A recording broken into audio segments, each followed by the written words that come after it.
What's up, everybody? Welcome to PS I Love You XOXO Episode 4. I'm one of your hosts, Greg Miller, alongside the Pride of Long Island, Colin Moriarty. It's good to be here with you today. Is it good to be here with me No, today? not really. It never is it? You're always trapped here. You're a living nightmare. You can't escape. All you want to do is be alone, and there's more and more people in this house. It's Groundhog's Day. What have you been playing? Dragon Quest Heroes, Heroes of Loot on Vita I've been messing around with. Is that worth my time? You've been messing around with it the last two shows. Should I screw around? Yeah, I mean, I think it's like $2 or $3. I think it's. Yeah, I have it already. Yeah. It's on there. I think it's fun. I mean, it's. I'm just trying to get a couple of the last trophies that I don't have yet. 5,000 kills trophy is a little annoying to get. Yeah. It's very simple and very straightforward and even a little repetitive. But if you care about the trophy specifically, I can't imagine messing around with the game for more than an hour or two if you really don't care about the trophies. But if you care about the trophies, then it can add 2 or 3 times the length of that, maybe. Okay. So yeah, I enjoy it. Okay. Yeah. I've been playing over the weekend. I played 3/4 Home on PlayStation. Yeah, I got to get to that still. Yeah, you can knock it out, no problem. 100% of the trophies didn't take long at all. Because once you do go through the first time, I went back and then I had a lot of. My one thing I didn't like that a lot of unanswered questions. You know what I mean? It's one of these narrative-based games. You're doing this thing. You're choosing your responses. How's this all going to go? But then in the end, I felt like there was still a lot of questions. I had to go look on the internet to figure out what other people were saying. And I get that you want to have a discussion. You want people talking about your game after the fact. But I was like, all right, just tell me exactly what happened to this character, that character. I could just deal with that. Of course. And you know what else I've been playing, Colin? I wanted to mention here on its release day, no less. Guitar Hero Live. Yeah, you enjoying that? I am enjoying that. You know what I mean? Like what we flogged Rock Band for was just being more Rock Band, right? And it was like, all right, do we need this again? And the DLC not working, also, but it looked and felt like every other Rock Band before it. Sure. In Guitar Hero Live, I'm enjoying because it's different. You know what I mean? It isn't. I liked Rock Band more than Guitar Hero back in the day because I was playing. I wanted the party atmosphere. I wanted to jump in and play with friends. I wanted something surface level. And now that we got Rock Band again, it's kind of like, well, I don't really need this again. I've had this experience. Whereas now Guitar Hero has swung the opposite way, where I'm playing this game. I'm trying to get better scores, not hit anything. I'm relearning. That's a big part. You know what I mean? Like Guitar Hero 4, I already know how to play this game. I've been playing it for years. The fact that now it's just 3 buttons, but it's 6 of them because it's white and black, three on top of 3 or whatever, and just 3 fingers all of a sudden makes it really different. All the muscle memory I had of having to move my hand down to get to lower notes isn't there anymore. Tracklist is fun. This whole the online bit is fun of I'm leveling up, as I play through. There's these channels that have all this other music. There's all this stuff that isn't on the disc for your quick plays, but you can jump on there and play and lit my own worst enemy and all this stuff. Cool. And it's good stuff. I'm enjoying myself. Yeah, I'm having fun with it. Yeah, this week I assume I'll jump into Zestiria, Tales of Zestiria, and that's probably. And then I want to play Oregon Trail, which we'll talk about in a minute. Oh, we will. Those games are both coming out this week, but yeah, those are the games I'll probably pivot to this week. I don't know how much more Dragon Quest Heroes I have in me, but I'm gonna keep. I'm telling you, man, just walk away. It's time. You've played enough. You know what it is. I kind of want to. I want to figure it out more. Yeah. I feel like maybe there's some these Musou Omega Force games are not for me. They've never been for me, but I love Dragon Quest and I do like the fan service in the game a lot. Sure. It is. I feel like there might be more there than I realize. I hope there is. Yeah. Because I'm not making a value judgment on the people that like those games or those games. I mean, those games are very popular with a lot of people. It's just like, if this is it, is this really it? Yeah. Because it's very shallow gameplay wise, and I don't quite understand what would be fun about that. I mean, those are what those games are. I mean, that's just how they are. But this is what I'm saying is that I refuse to believe, having played Dynasty Warriors and Samurai Warriors and stuff in the past, that there's not more to it than the simple nonsensical gameplay. Because if there isn't, then I really don't get it. Yeah. You know what I mean? Yeah. So I just feel like there's something here. I want to figure it out. I want to finally, instead of just making fun of these games as we've done for years, I want to actually figure out. Because now it's a franchise. It's connected to a franchise in a world you care about. Exactly. Which means something. I understand. And I've always kind of felt this way about Samurai Warriors and Dynasty Warriors and whatnot. Is this is so popular that not only do these games come out in Japan with regularity, which doesn't surprise me, but that they come out in the West constantly. There's multiple Dynasty Warriors games a year. It seems like. Yeah. In terms of maybe their re-releases or ports, or whatever. They're even coming to Vita and stuff like that. So people are playing them and they're popular. Yeah. So I feel like, much like I felt maybe in the past with Assassin's Creed, although I've given up that ghost and some other things, is that there's something here that I'm missing. And so I think Dragon Quest Heroes is the most appropriate way for me to figure out what it is that I'm missing. And yeah, there is something missing, all right. With you. Yeah, I mean, it's just a Seinfeld reference, yeah. Sure. This week for me, I'm going to probably focus on Vita. Taking off for Nashville on Wednesday, so I'll be using that Vita. The Persona Dancing All Night Platinum is not hard, just time consuming, and it's one of those. I thought in the beginning I was going to rush through it, and now I'm just leaving it as my plain game. You know what I mean? I'm out there screwing around when I'm out on the go. I want something to keep playing there. So yeah, I can respect that. Yeah, I guess until Wasteland comes to Vita. Yeah, we'll keep holding your hand on your ass for that one. I will. If you didn't know, ladies and gentlemen, this is PS I Love You XOXO, a product of kindafunny.com. This is our PlayStation podcast each and every week, Tuesday, 9 a.m. Pacific time. We release it as an MP3 and video over on youtube.com/kindafunnygames. Go over there, click subscribe, watch all the videos, subscribe, share it with your friends, tell your mom to come watch it when she's not having face surgeries. It means a lot to us to keep growing everything we're doing. Your support so far with this little podcast has been crazy. Of course, go to itunes.com/kindafunny. You can go there, subscribe to all of our podcasts, rate them because it helps out Tim. He doesn't cry as much when people go and rate the podcast, and we have a lot of fun. I like it when Tim cries. Colin. Yes. Let's begin the show with what is, and forever will be, Roper's Report. Time for some singular possessive news. There are, let me see here. Oh, I gotta turn my mouse on. That's important. It is important. Gotta turn on the mouse. There are 16 items on the list. Baker's dozen. Number 1. I'm gonna kind of maybe more pivot it this way. Are you ready? Because you're staring at the camera. No, I was actually staring up there. Oh, you're staring. I did a whole thing where I yelled Baker's dozen, and then I rotated my face, and I hit it there, and I was looking over there. Oh, okay. You just worry about what you're doing. Don't worry about me. Okay. That's how this works. Hideo Kojima has officially left Konami and his home studio Kojima Productions. This news comes by way of The New Yorker, which cites his last day as Friday, October 9th. We're recording this on the 19th, so it took 10 days for that to come out. There was some sort of departure ceremony, in quotes, held on his behalf. Kojima worked at Konami for nearly 30 years before leaving. Jeez Louise. His non-compete clause apparently expires in December, which will then allow him to work for another studio, or more interestingly, found his own, which is what I think is going to obviously happen. So, yeah. It's official. How do you feel? Awesome. Good for him. You know what I mean? Like, we don't know what happened with Konami. We don't understand exactly where everything broke down and what the hell happened, but we know that it was a bad relationship by the end there. You know what I mean? And so for him to get out, great. You know, get out, stretch your wings, make the games you want to make. I think coming off Metal Gear 5 and the critical and fan reception to that game, he can do whatever the hell he wants. You know what I mean? Not that he was going to be unable to do that before, but again, he has like a bona fide hit. You know what I mean? A game where people aren't tearing it apart, like with 4, where there was like this huge, like, divisive, is it amazing, is it not amazing kind of thing. Yeah, let the fun begin with the publishers that are going to try to get him. Now,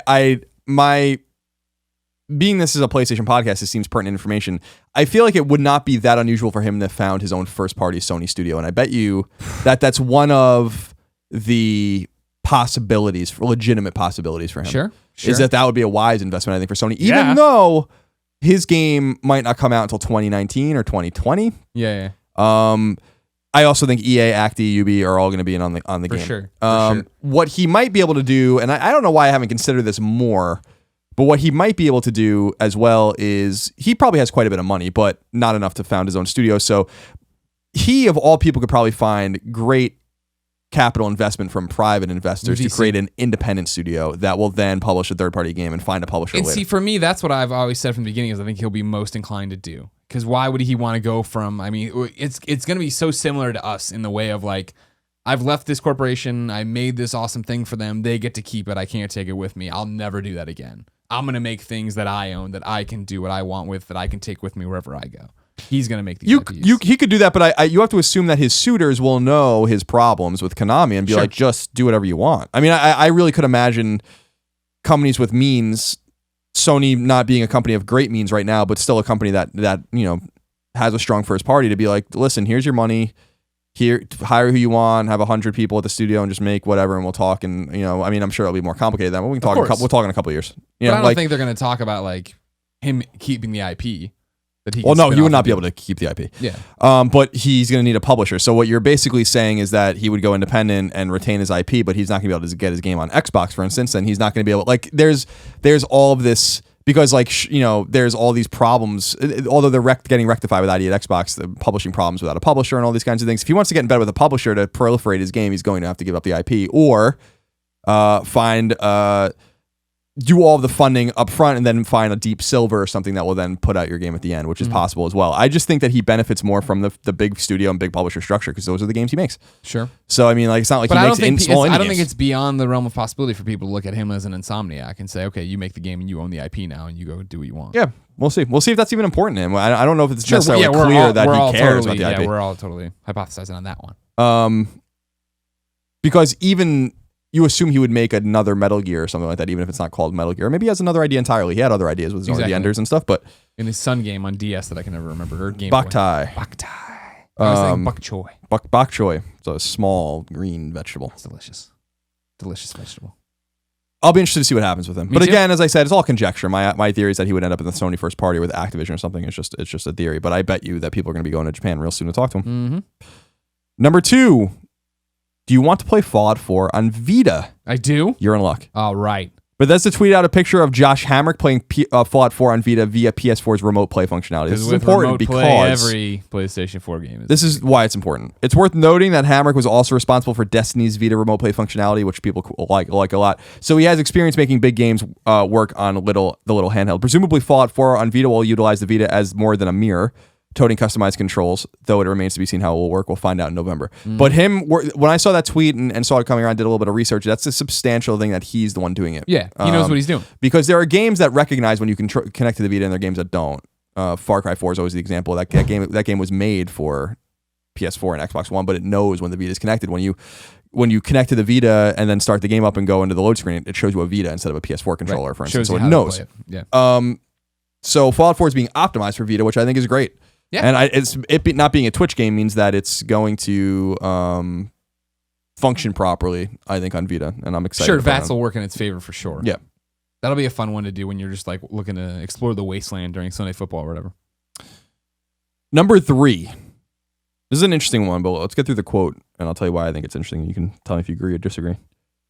In the new issue of the official PlayStation magazine, as transcribed by Games Radar, Naughty Dog's Neil Druckmann discussed what it was like for him in the studio as they near the end of the Uncharted era at the studio. Here's what he said, quote, "We get more and more of that feeling of this definitely being the end of an era for us as a studio. We've been with this franchise for almost 10 years now, from inception all the way to this point.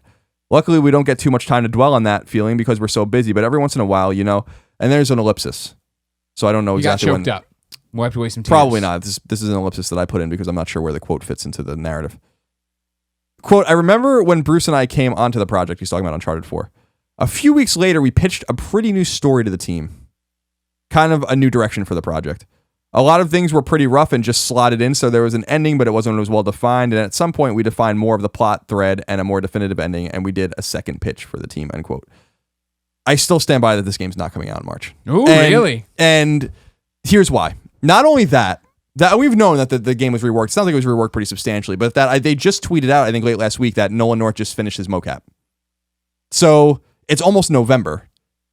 December, January, February, the game's got to be pretty much ready to go by March. Yeah. I just, not knowing, it's just, again, just conjecture, just a guess. You don't see I don't see it. Like, yeah. I don't know how this is going to happen. I don't know. That seems pretty late in the game. They already changed the game as it was in development. They're still capturing Nolan North as of last week. Sure. But maybe they're just pickups. They're little things that were flubbed that was screwed up with. It could be, but I mean, I'm sure that's what it was. But it just seems like it's cutting it real close. Mm-hmm. I don't know exactly their process. I believe that they're probably, the game's probably done from front. They probably played at this point, right? Yeah. But I don't know. Standards yet. It's not at Naughty Dog standards. I don't know. We're gonna find out. Yeah. I'm just saying. I wouldn't be. I hope I'm wrong because I want it. I want it now. Yeah, but you want it good. Yeah, I want it good, and so I hope I'm wrong because I want it. If it's up to their standards and they hit March, great, fine. That's fantastic news. Yeah. And there's few things I say that I want to be wrong about more than this. But I would not be surprised if it was delayed till something like May. I still believe. I think they're gonna hit it. When do you think they delay it then? You think they do it at PSX? No. I think they do it in like February. Mm-hmm. Mm-hmm. Yeah. We'll see. I hope I'm wrong. Trust me.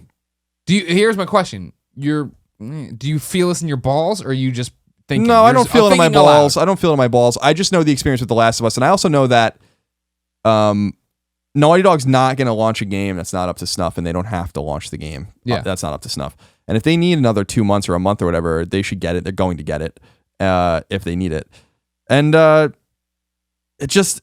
This is why I thought the quote was interesting, because he was just talking about, a new direction for the project. They pitched a new story. They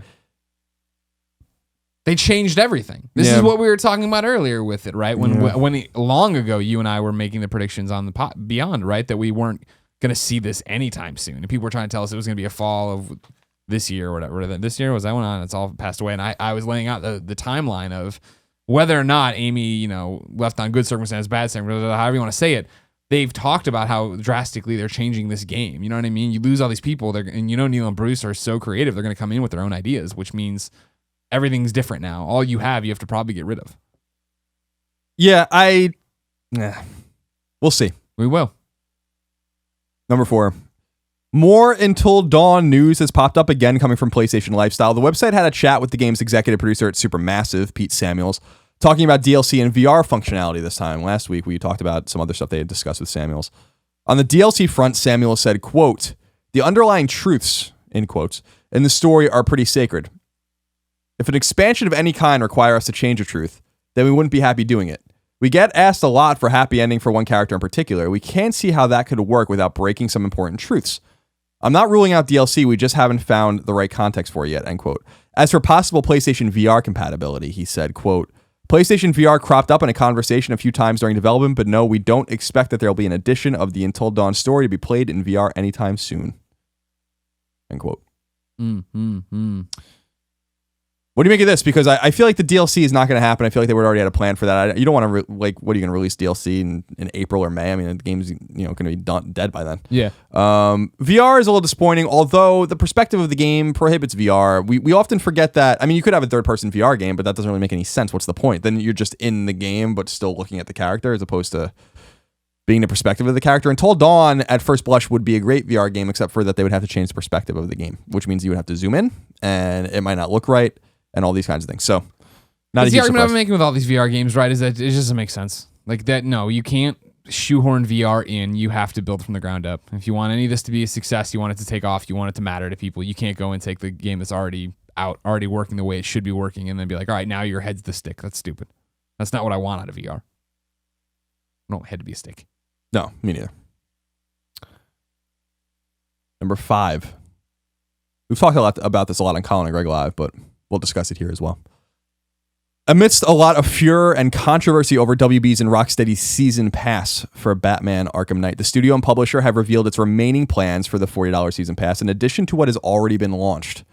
In October, season pass holders, and this is my math, so I might be wrong a little bit, but I don't think I am. I double checked, but the math might be like a little off, but you're going to get the general idea. I think it's fine though.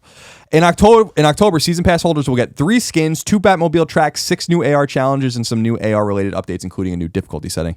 In November, season pass holders will get a new Batmobile, 3 new skins, 6 new AR challenges, and 2 story missions that each come with 2 other AR challenges, as well as another AR related update. In December, gamers will get 4 new missions circulating around Killer Croc, Mr. Freeze, Mad Hatter, and Ra's al Ghul, a new skin, a new Batmobile, and 6 new AR challenges. So the roadmap is basically painted now for the rest of the season pass. What do you think? Because I still think that this has been poorly delivered and maybe not a lot of bang for the buck, a lot of filler content that, for $40. Yeah. Skins and like AR challenges and some missions that take like 15 minutes, 20 minutes, 30 minutes, an hour. I don't know. Just doesn't strike me as something that's very compelling as a consumer. I stand by it. This is what I was expecting out of what they announced that when they talked about doing a season pass. I know Rocksteady's DLC trajectory. I know what they've done before. I know it was done with Arkham Origins. This is what I expected. I'm stoked to get the Batman v Superman Batmobile and skin. That's super cool. I'm so excited to be able to use that skin, hopefully, when I go and do the 4 main missions there, the most wanted or whatever. I'm looking forward to the, Robin and Catwoman story little missions they do on the side, but it'll be like the Nightwing thing, which is the one that's like 15, 20 minutes. It's just like whatever. But it's more to do with them, at least. I'm hoping for more out of the most wanted things. Those I need to be something. You know what I mean? Those need to be cool. I don't expect them to be as the Batgirl level of intensity or whatever, but I do expect them to be 2 parts or 3 parts, like you would expect to see on the wheel when you're in there looking at your side missions and stuff like that. To protect you from the inevitable comments, you meant when you said, and you remember what they did with Origins, Rocksteady, and Origins. Right. Number 6. This would typically go into the last piece since it's a game announcement news, but this is a big enough game that it should get its own. Okay. Bloodborne is getting its own Game of the Year edition, literally called Bloodborne Game of the Year edition. Nailed it. The new pack will come with the original game, as we discussed during... something's missing here. Well, it's also going to come with the Old Hunters DLC, so that's the thing. and it will come out in November in multiple territories. So right before Christmas, right around Thanksgiving. Bloodborne Game of the Year Edition. Bloodborne Game of the Year Edition. Bloodborne Game of the Year Original Edition. game, Old Hunters DLC packed into one. Gotcha. Number 7. EA doesn't want to do HD remakes, according to EA COO. That's Chief Operating Officer. Oh, thank you. Peter Moore. I thought it was Cool. In a conversation with IGN, Moore said, quote, remakes because of who we are and this broad portfolio of intellectual property. You added all of that together. I don't know where we find the time to do remakes. We're a company that just likes to push forward. Ellipsis, because I don't know exactly where this connects. For a lot of companies, remakes are a way to drive revenue. It's sub-cost. It's an IP that's there. You can remaster, and that's great.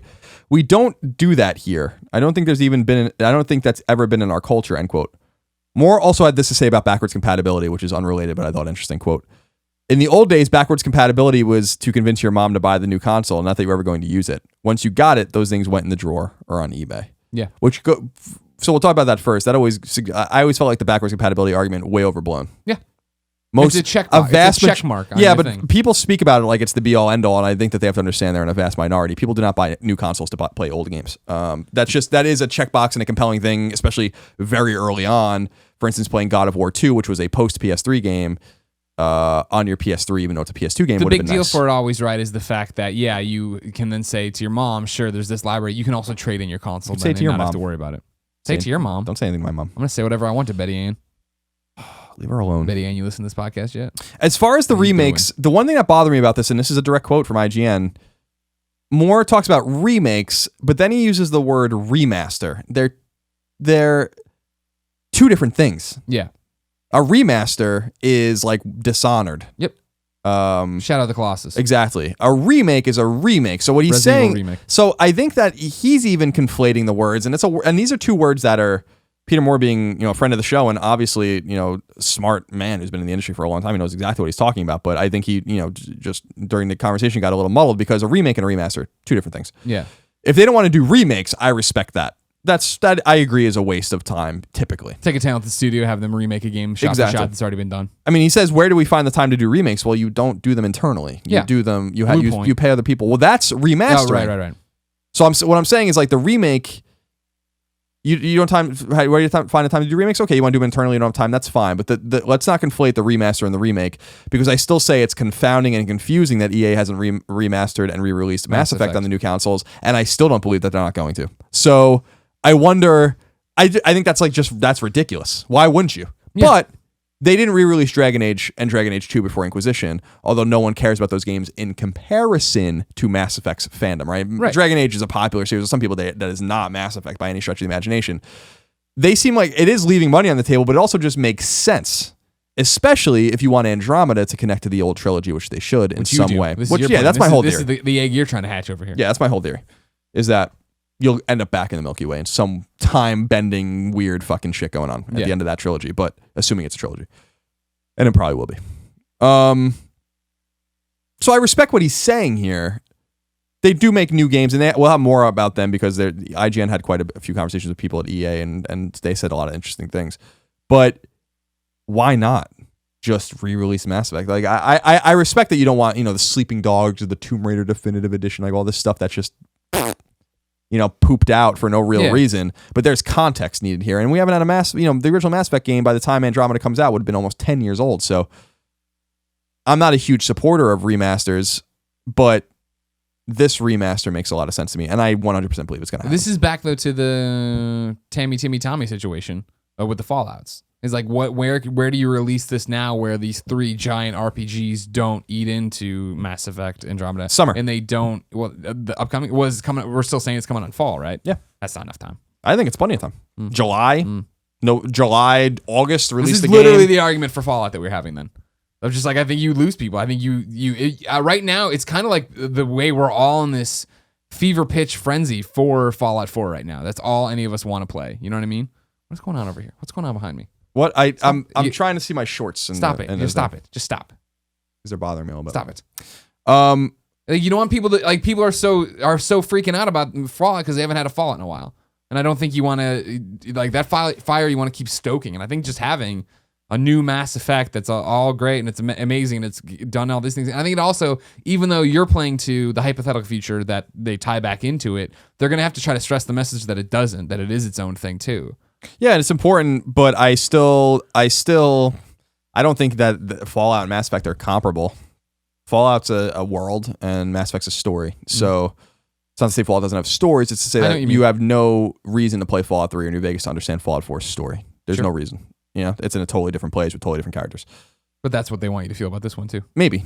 But I still feel like the reason that you're in Andromeda will have some relevance to what the Reapers did to the Milky Way, and therefore there will be a connection. If they don't even talk about that connection, or the connection is unknown to the people in Andromeda, in other words, there's a lot of what ifs. The mass relays and the Mass Effect itself, the small m and small e Mass Effect, the ability to travel between these systems. That technology presumably is in Andromeda. This is clearly going to connect back to the original games. Yeah. So I just feel like, I don't know. I still think it's going to happen. I would not surprise me, but it's definitely an interesting quote coming from him. He would know if they were working on it. Sure. And granted, again, the confusion of a remastered versus remake. Exactly. The words are real confusing. Number 8. According to marketing firm Newzoo, China will outgross every other country in terms of money spent on games. The country will eclipse the United States in overall spending with $22.23 billion in total revenue from games, compared to the United States' $21.96 billion in total revenue. It's worth noting that China has a population over 4 times that of the United States, making its per capita spending paltry compared to the US and other Western nations, even when taking into account what Newzoo terms a country's internet population, which is 740 million for China and 290 million in the US. The top 10 spenders on games worldwide, other than China and the US, are in order: Japan, South Korea, Germany, the UK, France, Canada, Spain, and Italy. Step it up, Canada. There's not many of them up there. I know. I'm not even sure it's a real country. We were talking about this earlier. Mm-hmm. I've been there many times, but I still don't know if I've actually ever been there. They could be flying me anywhere. I could land in Toronto or wherever, and they'd be like, "Oh yeah, welcome to Toronto," and I'm in North Dakota. Now, I found that interesting just to share. Understand much of that money does not come from core gaming, especially in China. Mm-hmm. Number 9. Number 9. Why does EA generally lack big action games, open world games, and the like? And why do they? In a conversation with IGN, EA's EVP of EA Studios, Patrick Sutherland, said, quote, "If you look at the biggest segment in our industry, which is action, we don't have a lot. EA is not known to make gigantic action games like Assassin's Creed or Batman or GTA or those types of games that are really big. The strategic direction that we put in motion is to expand our portfolio more into that segment to see what we can bring to gamers that maybe hasn't been done before." End quote. IGN's Mitch Dyer, friend of ours, pressed Sutherland on if that might mean that its new studio Motive, headed by Ubisoft alum Jade Raymond, would be filling in the void in the catalog. And he said this, quote, "Maybe. I'm not suggesting we're going to go after GTA and sell 50 million units. We would love to. But what I'm saying is those types of absolutely AAA big productions is what we want to do. And I think for us to do that, we need the right people. You need a leadership and people that have done this in the best way they've done it. And they've done it in the best, and they've done it successfully in the past." Sorry about that. That coupled with a large ambition to invest in new IP, we're building a lot of new IPs today, but we want to invest more money into new IP, end quote. It's interesting talking to a publisher or getting word from a publisher that they want to invest in new IP, which is antithetical to the way that they act, especially at EA. So, EA's trying to change it. They're trying to change it. Yeah, but they got Yarny. Well, that's not what I mean. That's great. Yarny's fantastic, but this is the company that insists on releasing a $60 Madden, a $60 NHL, a $60 FIFA, a $60 NBA game, like a $60 golf game over and over and over and over again. So it's cool to hear that and I don't think there's anything wrong with that. I think that they should still make these games on the platforms. I think gamers are getting ripped off at this point. But you understand, of course, the economics of the situation and the fact that it's the Ubisoft argument just not spelled out. People are buying these, so why do we change what we're doing? That's the whole thing. Vote with your wallet again. Yeah, although it's hard when it's more complicated than that because lay it on me. They don't have any competition in the NHL arena anymore. Mm-hmm. They have a complete lock on NFL games. Yep. So there can be no competition. Their NBA game no one buys. So I mean, it differs from game to game, but I do think it's a fallacy to say that people would buy other products if they were available. Let's never forget, I think it was NFL 2K5, which was $20. Yeah, in the helmet came.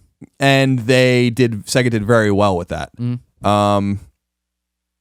Without competition, EA is never going to be forced to change. There could be competition in the NHL. There isn't. But so I think it's a little more complicated than that, personally. Well, I think that's the problem with every situation we talk about. It's more complicated than we boil it down to. You, ladies and gentlemen, are a big part of this show. So if you go to kindoffunny.com/PSQ, you can leave a question to get into this show, just like my dad as a plumber did. Why do you think gamers don't have the, quote, fortitude, as Colin says, to boycott games? Gamers pushing back is supposed to represent the other side of the free market, but it rarely, if ever, happens. I mean, if a homeowner buys a tool that breaks right away, they don't buy that brand anymore. It's as simple as that. Gamers have such trouble with this concept.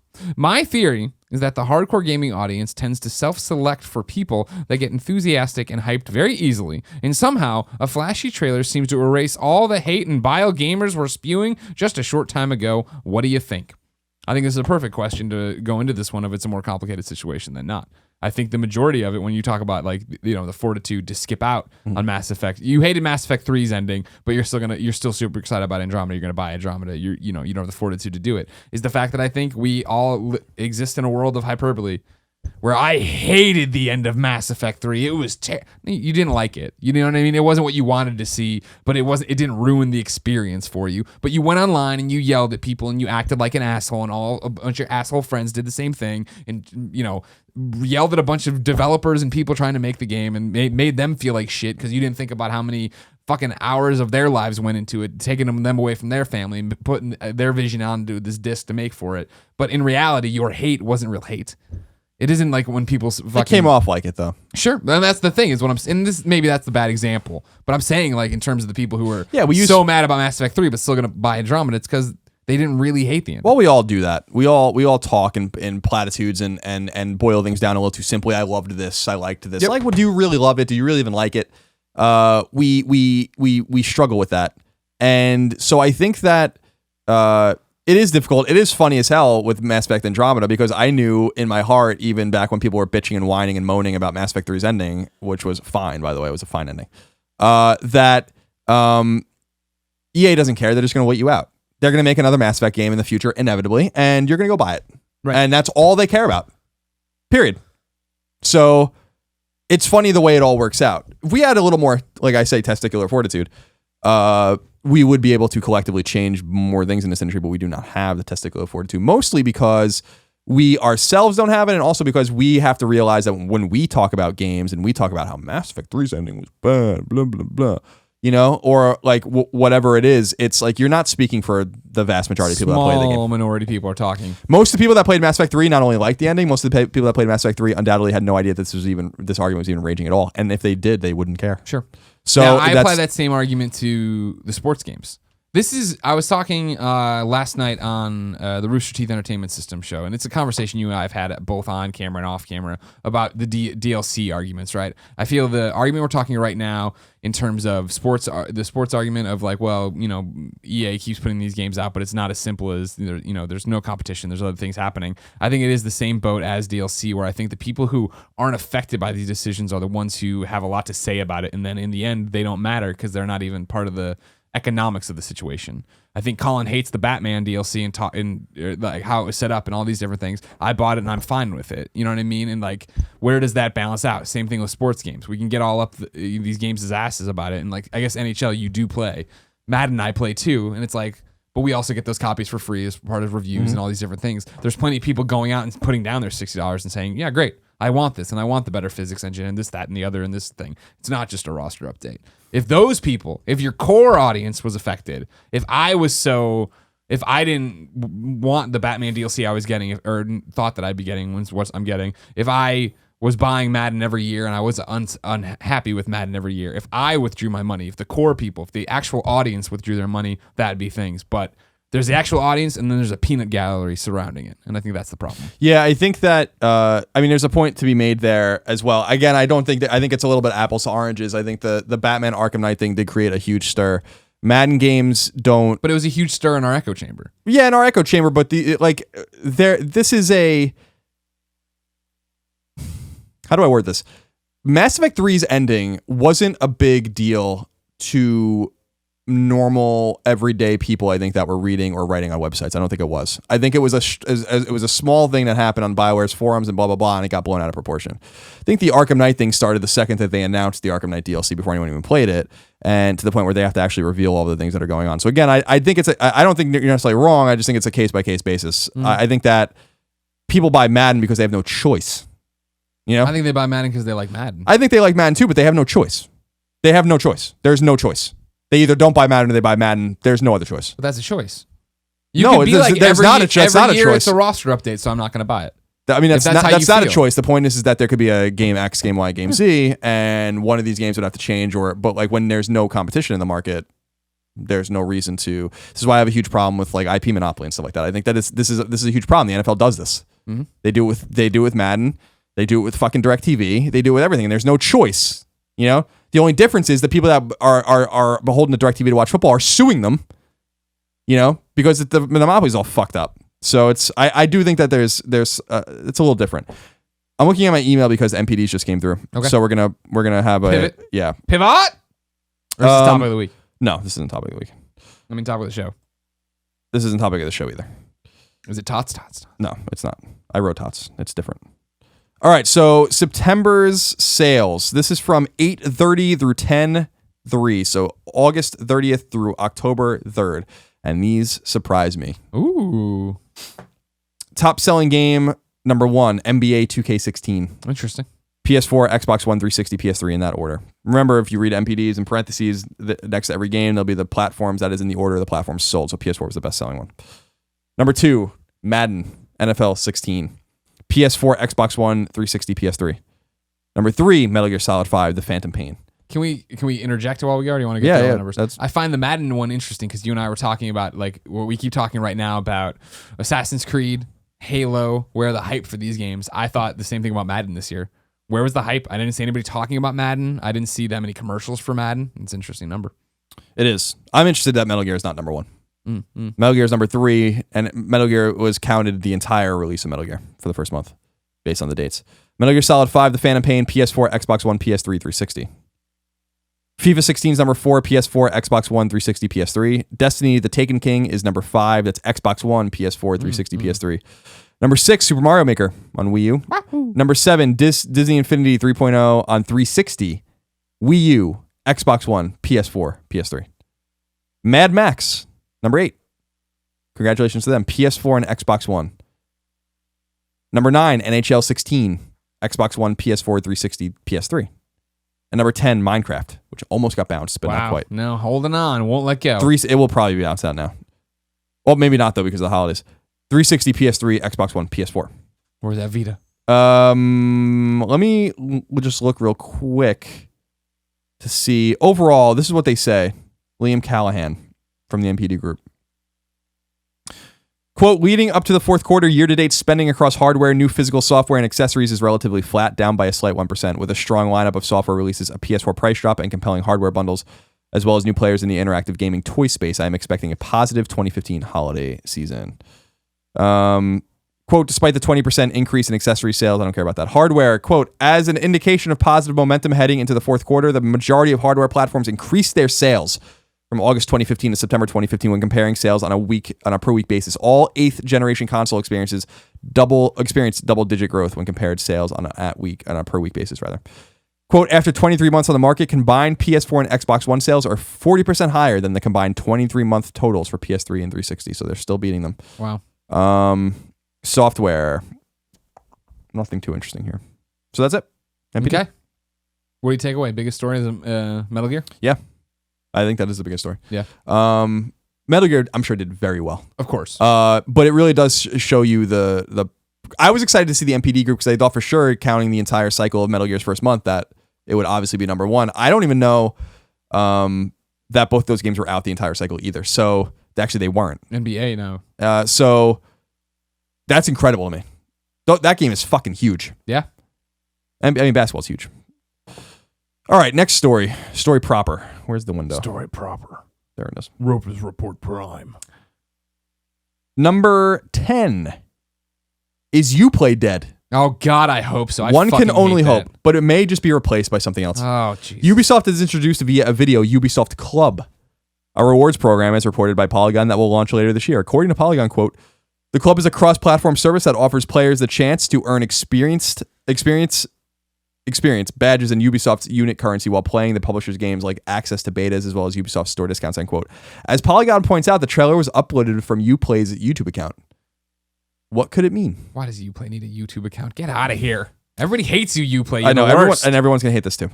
Surprise, surprise, Ubisoft. No one wants to sign in your proprietary Can't bullshit. remember my email or my password. Who cares? Go away, leave so me fucking alone. annoying. I don't get it. Just leave us the fuck alone. I don't care when I unlock the Uplay achievement. I really don't. I promise. Yeah. Number 11. The Star Wars Battlefront beta was a smash hit for EA and DICE. As of October 12th, more than 9 million people logged in to try the beta across the platforms it was available on. Quote, that makes this the single largest beta in the history of EA. We cannot be happier that so many of you wanted to come in and get a small taste of what our passionate team has been working on, end quote. That is according to Sigurlina Ingvarsdottir. I think Ingvarsdottir, the game's senior producer. A strong name for a strong person. Ingvarsdottir. I did the best I could. Number 12, speaking of Star Wars Battlefront, developer DICE has confirmed that the game will not support private matches at launch, which is surprising to me. This news comes by way of EA's Star Wars Twitter account, which responded to an inquiring gamer. This comes in addition to the lack of in-game dedicated chat for Battlefront, which DICE also recently discussed. No private games. That's interesting. How big can my party be, do you know? Depends. That'd be the thing. On the match, I think, or the mode. Yeah. Number 13. Lots of JRPG fans are excited about the return of Nier with Nier 2, which means news that it's being developed in its entirety by Platinum Games and not Square Enix may come as a surprise. In a conversation with GameSpot, Yasuhisa Tora, a designer of the game, noted that, quote, yes, the development is mostly taking place here at Platinum in Osaka and in our Tokyo office. But we are, of course, getting help from Square Enix, and the composer of the original game is back to make new music. Also, the character design is being done by Akihiko Yoshida, who works on side designation. So we are borrowing people from other companies, but the majority of development is being done here. So maybe I shouldn't say entirety, but the majority of development is being done overwhelming. Here. End quote. This surprises me and concerns me. And we talked about this on Colin and Greg Live. Platinum Games is getting stretched too thin. Yep. Now, I want to do a little thought exercise with you, if I may. I'm going to open up on my laptop here, Platinum Games Wikipedia page, and then I'm going to open up Metacritic.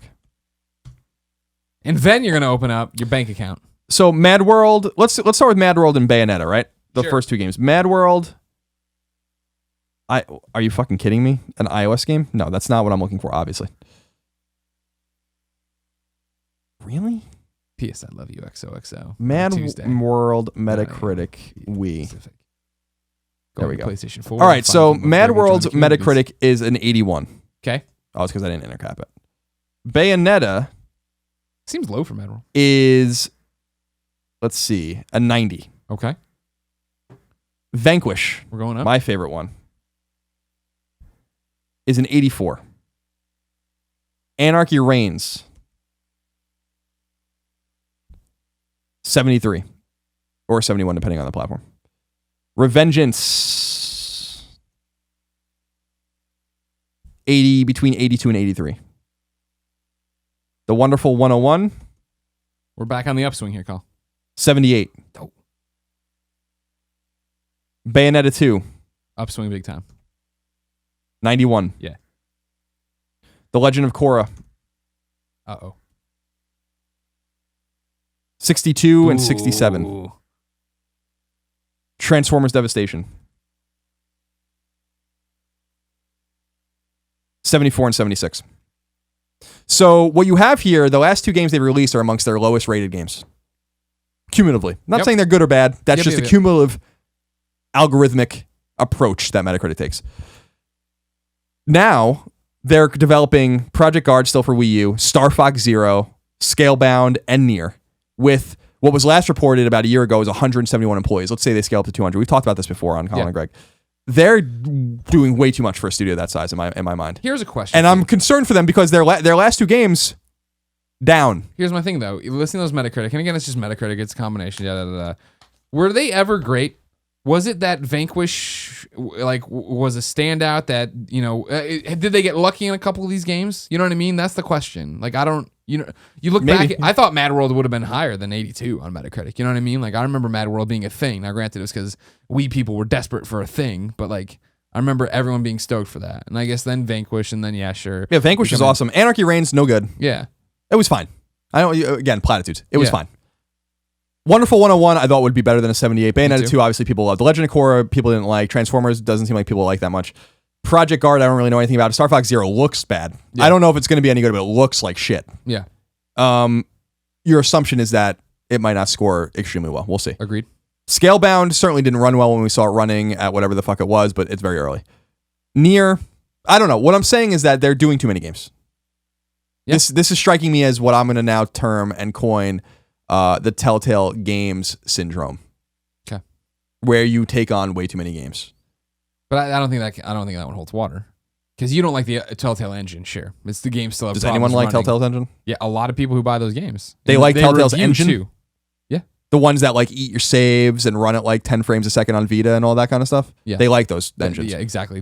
Those two horrible things you've called out are the things they like, yeah. Interesting. But I mean, check the Metacritic on that. You can see what's happening with... No, I don't doubt that. I mean, and again, yeah, that's a good point. Well, if we use Metacritic as the aggregator. That's the barometer I'm putting on the table. I mean, I think Telltale Games is, in my mind, wildly overrated based on the views I've seen into their games. They're making the same game over and over again. And their engine from the last I checked didn't work. So, I mean, I remember I gave up even following them when on Game of Thrones, I think episode 1 came out, and on PC it was just like eating people's saves. I'm like, fix your fucking engine. At some point, when you like, maybe you shouldn't put it on every fucking platform. Don't put your game on Vita if it doesn't run. You know? Yeah. Like I played Walking Dead season 1 on Vita a little bit, and it was like it would just freeze and like stop and stutter between seasons. I'm like, just don't put it on Vita then. Yeah. You know what I mean? Like, that studios actually annoys me. Like just based on like that they're getting away with it.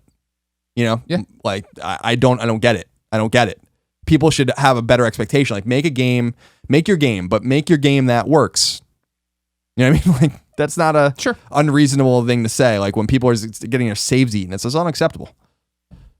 But it's one of those, have they already listened? I mean, you're talking about very specific instances, and I'm not that they don't work or ever, but like Game of Thrones, Tales from the Borderlands, Minecraft, right, aren't on. They're shitting these games out so quick, Greg, that you played Tales of the Borderlands on PlayStation 4 and there was a screen with Xbox prompts on it. True. So, you know, like it's not like they haven't cleaned up the act, I don't think, you know, in my opinion. Anyway, I wanted to point out the Platinum Games thing just to illustrate my point for better or for worse. Yeah. I don't know if people agree or not. I just think that this studio is on the decline. And I want to see how Scalebound specifically turns out because Scalebound is the big one. Star Fox doesn't look very good. Star Fox looks like it's 15 years old. Yeah. Straight up. It looks like an N64. The Wii U can do way better than that. The Wii U is not a powerful system. It can do way better than that. The PS3 could do way better than that. Mm-hmm. There's no textures. It's I have no idea what they're thinking. When I saw that game, I was like, you have got to be kidding me. Yeah. Like, this is the one you're toiling away on over there? All yeah. right. And they're working on that with conjunction with Nintendo. We don't want to blame them for that completely, but they are the developer of the game. Sure. Number 14.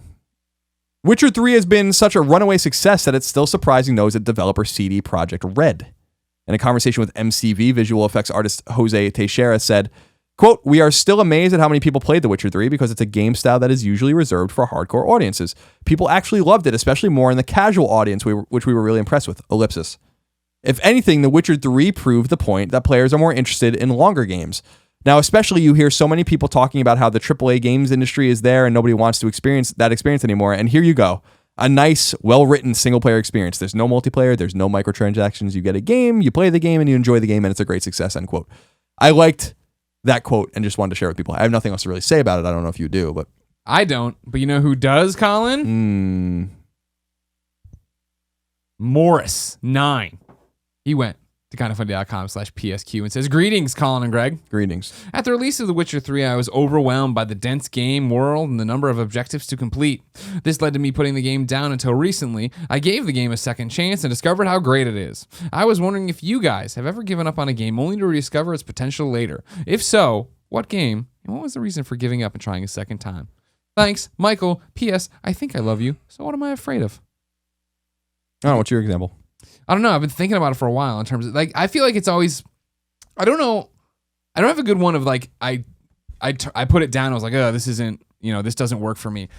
Ones that took a while to get their hooks in me though, I guess, which I don't think of like one I put down and picked up, months and months later, but hooks in you, like for sure. BioShock at first didn't click for me.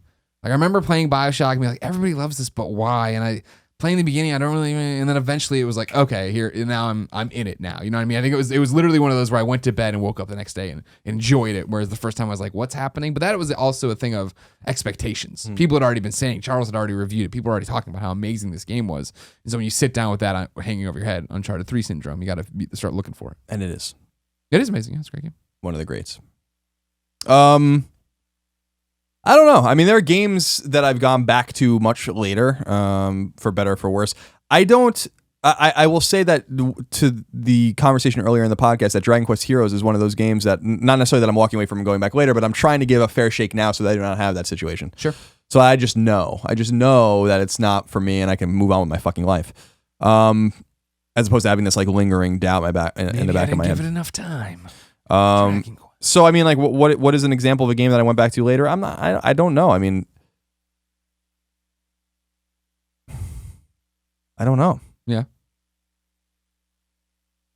that's good. You're thorough with your games, Colin. I try to be. Yeah, but I'm sure there's an example.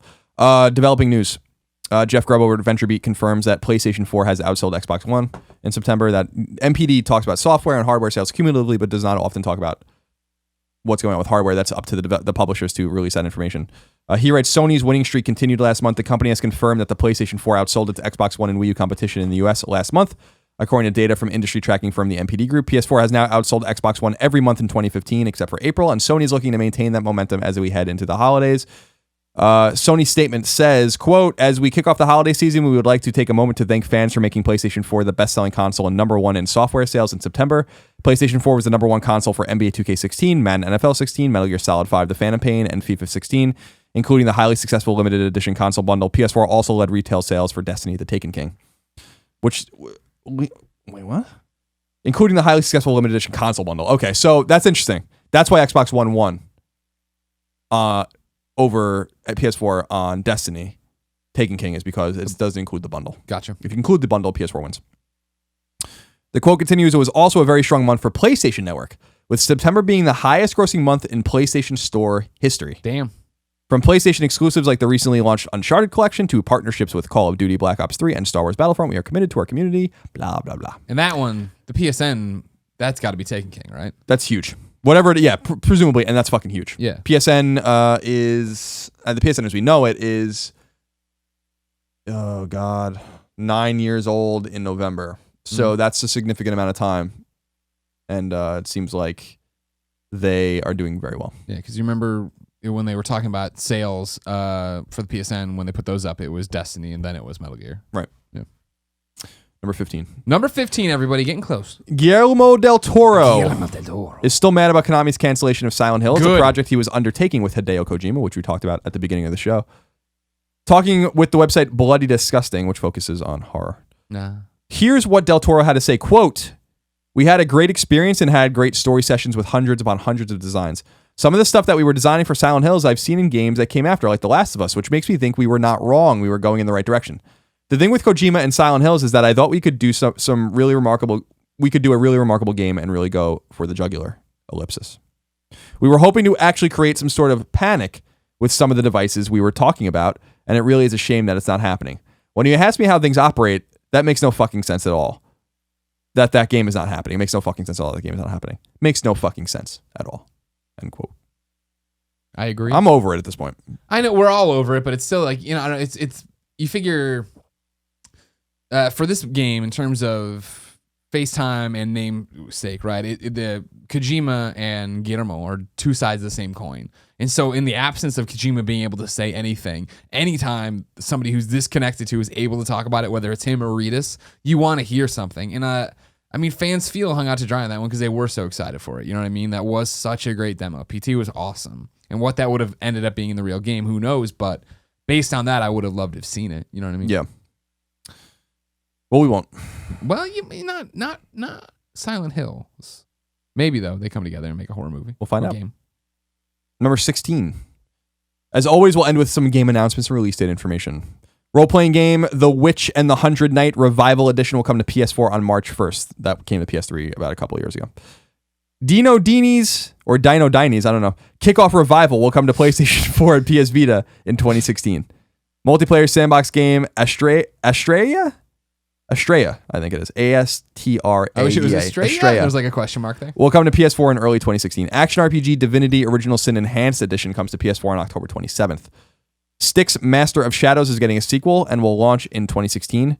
Roguelike Darkest Dungeon is PS4 and Vita bound on January 19th, 2016. Dying Light's major expansion pack, The Following, will launch in the first quarter of 2016. Yakuza 5's PS4 release in the West is rumored to happen in mid-November, though there's some confusion about that, so stay tuned for clarification later. Interesting. And as a brief aside, the first trailer for the upcoming Ratchet & Clank animated feature film is now out and can be watched online. You loved it, you said. I didn't watch it. You said it made you go pre-order your tickets for it. No, I didn't say that. You said you said, out of my way, Star Wars. I got to see what this robot and Lombax are up to. That's it for the news. Colin, if I wanted to know what had come to stores in the old mom and pop grop shop, where would I go? The upcoming list of PlayStation 4 and PlayStation Vita software by the Kind of Funny co-founders. It's an interesting week. Yeah? Here's what you can find. Lay it on me. Adventure Time Finn and Jake Investigations comes to PlayStation 3 and PlayStation 4 digitally and at retail. Easy trophies. What time is it? Game time? It's time to crack a case. Adventure Time Finn and Jake Investigations is an all-new story-driven graphic adventure game. Okay, cool. All right. Arcade Archives Cosmo Police Galavan comes to PS4 digitally. Cosmo Police Galavan is an action game that was released by Nichibutsu in 1985. Players transform into Galavan to destroy the criminal organization Aku.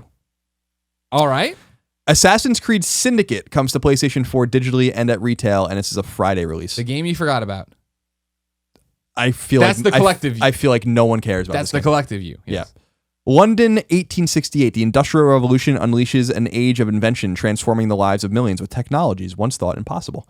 But industrialization only fattens the purses of a privileged few, while workers struggle to survive in the factories that make London the beating heart of the global economy until an assassin rallies to their defense. Oi! This is my favorite one. Code Realize Guardian, singular, of Rebirth on PS Vita, digital and retail. Play as Cardia, a beautiful young woman whose poisonous touch means imminent death, and unravel the secrets of her past with the help of 5 charming guys. Okay. Forced comes to PS4 digitally. Forced is a challenging one. Nope. Forced is a challenging 1 to 4 player. It says it has a space after the dash. I don't know what that means. I thought it was like a pause. Sure. So let me start again. Sure. Forced is a challenging 1 to 4 player co-op action RPG with puzzle and tactical elements. You are cast as slaves in the toughest fantasy gladiator school of them all, condemned to fight to the death, all while attempting to win your freedom. I didn't realize that there were multiple fantasy gladiator schools. And this is the toughest one. Oh my god, there's so many, dude. Guitar Hero Live comes to PS3 and PS4 retail.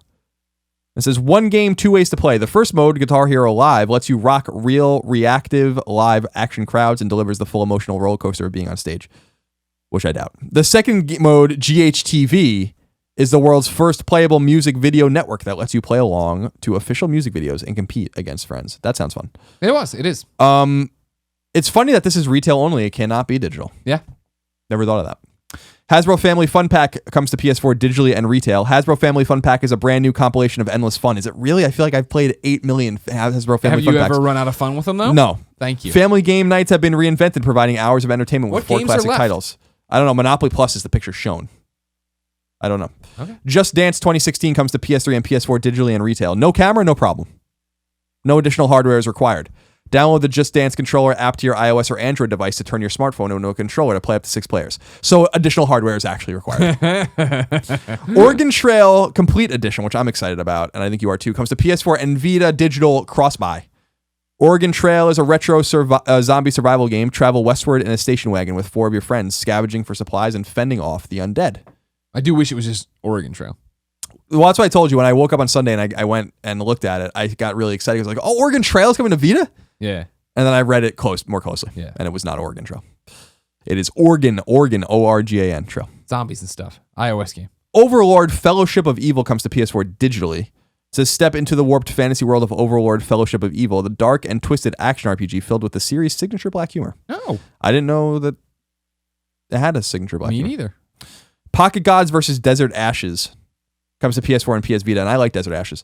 This is digital and cross-buy. It says, Luke Bernard and Nine Tails Digital brings you a new spin on their popular Desert Ashes turn-based strategy game. guest starring a powerful pygmy army defending their territory. Okay. Desert Ashes on Vita. It's pretty good. Is it? Yeah. What is it? It's like a turn-based strategy RPG. Okay. It's not great, but it's good. Good. Primal Carnage Extinction comes to PS4 digitally from Circle 5 Studios, and Panic Button comes an unusual class-based online multiplayer shooter that pits dinosaurs against people in Primal Carnage Extinction. And finally, last but certainly not least, Tales of Zestiria comes to PS4 and PS3 digital and at retail. Two nations fight for supremacy, and the fate of the realm lies in the hands of Sori, an inquisitive young adventurer who takes on the burden of becoming the shepherd, the one the legends foretold would become the savior of all. So it is a Japanese role-playing game, for sure. And I will be jumping into it soon, and I'll have some opinions for you next week on PS I Love You XOXO. Good. That's it. Thanks for taking my advice. I've been a big Tales fan for a while, so you're picking it up now and actually getting into a little bit. Absolute fucking passion. Pretty cool. Yeah. It's pretty cool. Mm-hmm. You're going to enjoy yourself, I think. I hate you. I love you. Colin. Yes. Time for topic of the show. Tots. Now, this is one you've been cooking for a while. Yeah. You walked over to your slow cooker last week, and you tossed in this idea about catching up with the first parties. Sure. I like to do this. Explain it to me. I feel like on PS I Love You XOXO, we have a mandate from the audience. I thought we had like a mandate, like we were going out. No, not a mandate. Okay. A mandate, one word. Sure. And that mandate is to inform them and educate them as much as possible, right? That's our charge, right? We're here to entertain. A lot of our audience knows a lot about PlayStation. A lot of our audience doesn't. Yeah. And I figured we would go through the first-party studios and just catch up with them real quick, see what they're doing. Just to throw it out there and put it all on the line. Because what's always to your point is the fact that we don't know what a lot of these motherfuckers are doing. Right. Everyone wants to talk about this holidays being weak for PlayStation, but they're doing fine with all these third-party deals and whatnots. And even next year, you're looking ahead. Outside of maybe Naughty Dog and Guerrilla, we really don't know what a lot of people are up to. Exactly. And I figured it would just be interesting to go through the 11 studios that Sony owns that I put on this list. Now, this doesn't include, like, Pixel Opus is an internal studio. Technically, we don't really know anything about them. I do not count them as a first-party studio. They're the guys that made Entwined, for instance. What? They were on the... I was popping in when we were doing this because I had a couple... There's a question from a reader. I pulled for this one as well later on. But in there, I looked at the Wikipedia. The Wikipedia is now counting this Northwest Studio. Yeah, Northwest Studio is not counted on here either because we've not seen their first game yet. We don't know anything about them. They're making VR games. Just making sure we're on the same page. So I just want to be clear that this is first party. This is not second party. This is not third party. So we will get into second party later. So if you're thinking of second party, think of like Q Games, Insomniac, Quantic Dream, Clap Hands, Quantic Dream, Housemarque, etc. These are studios that work closely with Sony but are owned independently. They make PlayStation exclusive games typically, but they are not owned by Sony. We're talking about Sony-owned studios. This also doesn't include like Foster City Studio, which is a sports studio, the ICE Initiative, which is nothing that we're going to talk about here. We're going to talk about XDev in a little while, though. X is going to give it to you. So this is in alphabetical order. Okay? So we're going to start with Evolution. Evolution Studios, founded 1999, acquired 2007. Out of Runcorn, Cheshire, the UK. They have a cat there, I heard. They do. Games, they're known for the WRC series and the MotorStorm, and now they did Drive Club. Right. What are they doing? I have no fucking idea. And I haven't known for 2 years. But in all seriousness, they're probably still working on Drive Club. Right, because this is the big thing. It's a very big game. When Drive Club arrived and was a complete fucking disaster, you and I were like, that's the next one to go. That'll be where that's the next one to be cut, this, that, and the other. And then not too long ago, they put up the whole thing and made a big deal about Drive Club selling so well. 2 million units. 2 million units. Which is very respectable, even for a first party game. Whether it's profitable at 2 million, I don't know. They needed another year. Yeah. Which costs Sony probably tens of millions of dollars at least. But you figure now with that install base, with people whenever we do talk about it, telling us that they do play it, it's good. We're too hard on it. And this is again what I was talking about earlier. The core audience that actually cares about the game and buys it, and us on the outskirts are like throwing rocks and just know that it didn't work and do all these things. Exactly. If that audience is there and they're engaged and they're connected, they like it. Sony sees that and Sony's like, well, keep working on it and make another one. Worry about what happens next. It's surprising they did get a get out of jail free card, I think, with Drive Club, because what you realize with Drive Club, I know because I talk about it a lot, is that the Drive Club audience is very protective of this game, very protective. So they'll bite your fucking head off if you talk about Drive Club. If you even look at Drive Club the wrong way, they're gonna bite your fucking head off. Sorry. What are they doing now? Yeah, presumably they're still supporting Drive Club. My suspicion is that they'll do Drive Club 2, except for I don't know, as we're going to find out how that fits in with Polyphony's game. Oh, I have something to say about that, but I'll wait till we get there. Okay. My instincts tell me they might not do a Drive Club 2 and they might go back to MotorStorm. But we'll see what you say when we get to Polyphony, which is, I assume, what you mean. Yeah. Guerrilla Games is next. Founded 2000, acquired by Sony in 2005 out of the Netherlands, Amsterdam. Games, their first game was Shell Shock Nam 67. They do the Killzone games, and the game they're working on now is Horizon Zero Dawn. So I think we have a pretty good picture of what they're doing. Are they doing another Killzone game? Possibly. I don't think so. We could count 12 studios if we want to talk about Guerrilla Cambridge, which I didn't put on this list. They're doing rigs, and I don't know. I need to know more about the way they interact with each other to really know if we should count them as two anymore, or if that should be counted as another office. Because it would not be the only studio to have two offices in Sony's first party. Polyphony has two offices. So I need to know more about that before I count Guerrilla Cambridge as number 12. Even though they're working on rigs, it seems like they wouldn't have named themselves Guerrilla Cambridge if they weren't part of the Guerrilla infrastructure. Exactly. So we might have to just fold them into one. Everyone's reporting to Herman. Including you. Exactly. How you doing, Mr. Holst? Good to see you. Next up is Japan Studio, founded in 1993, founded by Sony out of Tokyo. I've been there. You've been there. Yeah. Fucking massive. Massive place. I wrote here, games, a metric shit ton. They've made an asinine amount of games. I'm just going to go through the list here, and I'll let's see if I can find it. Europe, there it is. So they have a ecosystem there that seems very similar to Santa Monica's, but more prolific. And by that, I mean in their release schedule. So they do like Ape Escape, Legend of Dragoon, Ape Escape 2, but then Eco was a sub studio. Yeah. Team Eco. Project Siren was another sub studio within the studio. But then, a bunch of Ape Escape games, Loco Roco, The Eye of Judgment, which you'll remember, Echo Chrome. Eye of Judgment, how can I forget? They did The Last Guy. Trash Panic, which I haven't played in a long time. Nobody has. Kung Fu Rider, which was fucking abysmal. Echo Chrome 2. And then, they did Tokyo Jungle with Camp and Crispies. They did Gravity Rush with Project Siren. White Knight Chronicles with, Level 5 and then Matrix. They did Knack. They did The Playroom.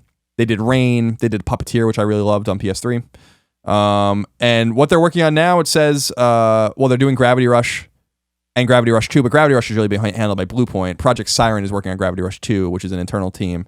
They're working on The Last Guardian, which is Gen Design, technically another team within there. So it's a very complicated thing. They're helping with the Tomorrow Children, which is a Q Games second party game. They helped on Bloodborne. They have to be helping on the VR stuff, because remember, there's you weren't there. I don't know all the PlayStation VR demos you've done, but I did the PlayStation VR demo at San Diego Comic-Con that had the Playroom little dudes, the guys from the controller of the PlayStation 4 running around. You imagine their fingerprints are all over that.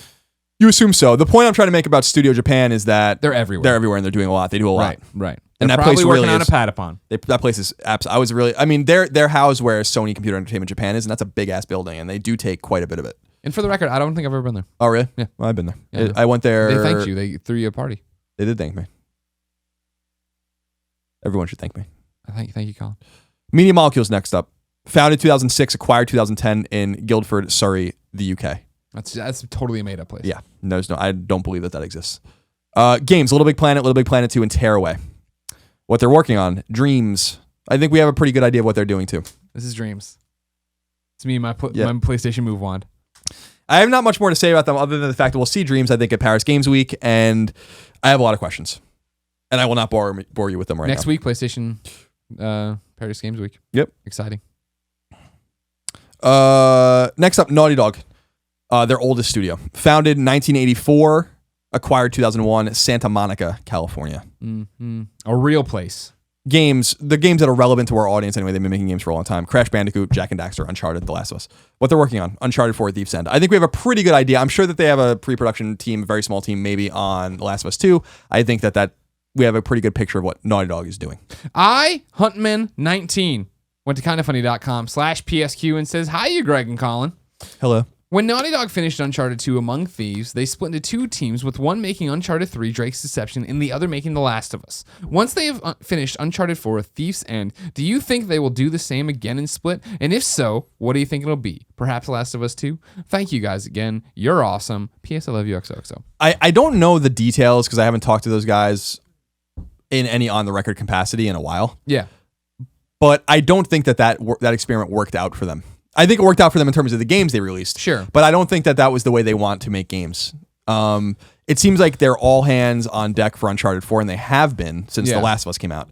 The way they talk about their future ideas and their prototyping indicates that they have teams working on other things, but the teams cannot be that substantial. And see, that's where I really think it is now, is I think what they're doing is basically swing shift, where they have a small group of people prototyping, working. Here's the idea, fleshing it out so that, as they peel people off Uncharted 4, you're finishing, you start to go to the second team to build out that. And then once Uncharted 4 is completely done, another little pod of people starts working on the next idea. And, you keep going that way. Because I think that when The Last of Us was announced, they made a big deal out of being like, we're two teams. Yeah. And I just don't feel that vibe anymore. I don't think that worked out for them. I don't know what happened. The games that came out of that structure were great. Yeah, but you see what happened, right, is that there was delays, right? I don't think they knew their own timelines. I don't know if they weren't happy with where things were going and how they were getting done. You know what I mean? And so I think, you pull people apart, you push them over there, you do this so that you're hitting on all cylinders at all times. Yeah, and I do think that to their point, or to the point of Sony and Naughty Dog must have decided, like, we got to get more Naughty Dog games out there, but what I think what they didn't realize was a Naughty Dog game is not a Naughty Dog game because it says Naughty Dog on it. It's a Naughty Dog game because it's fucking great. Yeah. And it makes more sense for them to pivot, as you said, back and forth between these games, and I think that makes a happier and healthier studio. It might also cut down on, maybe there's some competitive juices flowing, maybe there's some other things. I don't know. I have no idea. But I do feel like they've played that down, much like they played it up when The Last of Us was announced. Like, because everyone's like, how the hell can you possibly have a game like this going? And it's like, because we've been working on it. Yeah. And do I think that The Last of Us 2 and these other... I mean, Neil Druckmann, I think, was the one who talked about how they're prototyping other things other than The Last of Us 2. So they certainly have a team that is not working on Uncharted 4, but how big that team is, probably very small, because what you learned about even Uncharted 3 and The Last of Us was that people went back and forth between those projects because they had to. Yeah. Even though they were technically on one or the other. But I think we have a pretty good picture of what they're doing. Yeah. Polyphony Digital, founded in 1994, acquired in 1998, and they have two offices, Tokyo and Fukuoka. You made that up too. Fukuoka, I think it is. Fukuoka, Fukuoka, Japan. They're known for Motor Toon Grand Prix, which was their really old series when they were still Polys, I think they were called back then. And then when they became Polyphony and were bought by Sony, Omega Force, which is a game a lot of people forget about, then Gran Turismo, and nothing but Gran Turismo. Right. What they're doing now, Gran Turismo 7. They've all been admitted it. What do you have to say about... We've been asleep at the wheel, and the answer's been under our nose this entire time. And that was sleep at the wheel, right? Car racing. Since they announced Drive Club, we've been saying, why would they have these two racing games? Why would they allow this? What are they doing? Drive Club is its own thing. Evolution is working on whatever happens with the rest of that Drive Club. Gran Turismo 7 is a PlayStation VR game, and that's all it is. Do you think it's only PlayStation VR? I mean, listen... That could kill the franchise. But hear me out on this, right? Like, it could... Sure, it's a huge gamble, sure, and they're taking their shot, but there is, if you don't want it, this other thing over there. But it's what we've been talking about. And think about when we talked to Shu about PlayStation VR, especially when I was like, what's to make me think, the informed PlayStation fan, think that this isn't PlayStation Move again, that it isn't going to come out and fail. I liked that question. Thank you. And he said, that they're addressing this and looking this, and this is the next 20 years of PlayStation. You know what I mean? They are committed to this. How do you show your commitment to the PlayStation fan base like that? You have to take your biggest franchises and put them on this, but you can't shoehorn them in. You can't have Uncharted, Nathan's crossbow trainer. You know what I mean? It needs to be something awesome. And Gran Turismo has always almost been there. We've talked about it all the time, how much fucking wraparound screens and using your PSP and your Vita as a rear view mirror and rumbles. And I mean, like, they want you to be immersed in that game. And how much more immersive could it get than VR? That's a good point. You know that they're crazy over there. Polyphony's crazy about all these details and all these things. No, they are. And I think that's smart, because when you look through, this is smart observation, just because when you look through the studios, no one is working on that stuff except for if we count Gorilla Cambridge as a separate studio, which you may or may not. Yeah. That they're the only other ones working on. And that's the thing. You figure a VR game. We talk about this all the time, and we've talked to Shu about it from the get go. Right? As he's like, we aren't going in forcing our teams. We can't walk into Naughty Dog and be like, here's PlayStation VR, make a game for it. Right? There has to be something that speaks to them. And I think I've been covering PlayStation for 8 years, and tech always speaks to Polyphony, always speaks to them. And so huge risk. You know what I mean? To go out there and do this, especially a franchise that big. But you always point out the fact of how well Gran Turismo sells. You know what I mean? There is a fan base there. There is. But Gran Turismo 6 declined from Gran Turismo 5. Now, I think that was a bad way. They released it in like December. And after the PS4 had already come out, I have no idea what they were thinking with that. But the game was in development for so long that they probably had no choice. Sure. Gran Turismo 5 was the best-selling exclusive on PS3 by a mile. Yeah. Jesus Christ. Gran Turismo 6 did not sell nearly as well, from what I can tell, and from the numbers they released and the way they've talked about the game. And so I think you're probably right. I don't think that is going to be only VR, and I don't think that they can afford for Gran Turismo to fail. They have a studio, as we've talked about, with 2 offices, massive team, and it's a bold move to say like you have to have Morpheus or VR to do this, but that could really blow up on them, and that could ruin that series. And that's their fucking. I mean, we talk about the bread and butter of Naughty Dog. That is their bread and butter. Sure, you know, like. But I mean, think about it this way too, though, in the fact of, and I know it's a crazy thing, but I mean, you're talking about a fan base. Like, think of Roper. And I'm talking about Roper before he worked at PlayStation, right? You're thinking of a fan base so dedicated that they'll buy the crazy expensive wheels and add-ons. And That's so, true. like, they already are into peripherals. They're already into, they want this to feel. And I mean, even me as a novice, not even novice, I shouldn't even say that. Even me as a passerby to Gran Turismo, I don't know how to drive stick, so I don't even like these games that much, right? When I went to their studio, I did do that, and I went to Polyphony, and I got in, and I sat in one of the pods to play. I was like, this is awesome. You know, I'm putting it into the wall and I can't get out of the wall, but I'm having a great, this looks amazing. Like, if you can deliver that kind of thing from the get-go, maybe it's enough. That's a fan base that would already knows that they love buying this stuff, would already go out and try to get that. Indeed. I think you might be onto something. Sony Bend, my obsession, founded in 1994 as Eidetic, acquired by Sony in 2000 there in Bend, Oregon, random place. Games, they made Bubsy 3D, which is the infamously terrible PS1 game. They did all the Siphon Filter games, Resistance Retribution, and Uncharted Golden Abyss. We don't know what they're doing. Now, they're the most interesting studio because as far as I can tell... Have they been dormant the longest? I think that they've been dormant the longest. Yeah, they have. Yeah, Golden Abyss was the last thing they... 2011. Yeah. They're working on something... Shuei told us it was big. It is a PlayStation 4 game. It's their biggest game. Okay. We don't know what it is. This is one of the authentic question marks. Cypher Filton. No, it can't be. Well, that's a made Cypher Filton you're talking about. Yeah. No, I don't think it's Siphon Filter. I have not much more to say about this except for the fact that I don't know why the fuck they're being so quiet. So they can have a big debut at PSX. Yeah, I mean PSX is probably the one. You have to assume it's time because if they go into 2016. That means 2012, 2013, 2014, 2015, 4 full calendar years with nothing. Yeah. You figure this is another example of this is who you preach to when you go to PSX and you talk to the core. You talk to us and you, the audience, right? You are the PlayStation fans. So go there and say, people will freak out for the Sony Bend logo. They'll know what that means. Whereas at E3, they'd be like, oh, what are these guys? You know what I mean? You're not necessarily on that fandom nerd level of like, the guys who made Golden Abyss, you know what I mean? Like, or the best Resistance game. I won't go that far. Resistance Retribution. What up, Grayson? So not much else. I mean, they've been tight-lipped. I mean, to their credit, they have not leaked anything. Yeah. And they are clearly working on something. You and I watch Eric Jensen stream.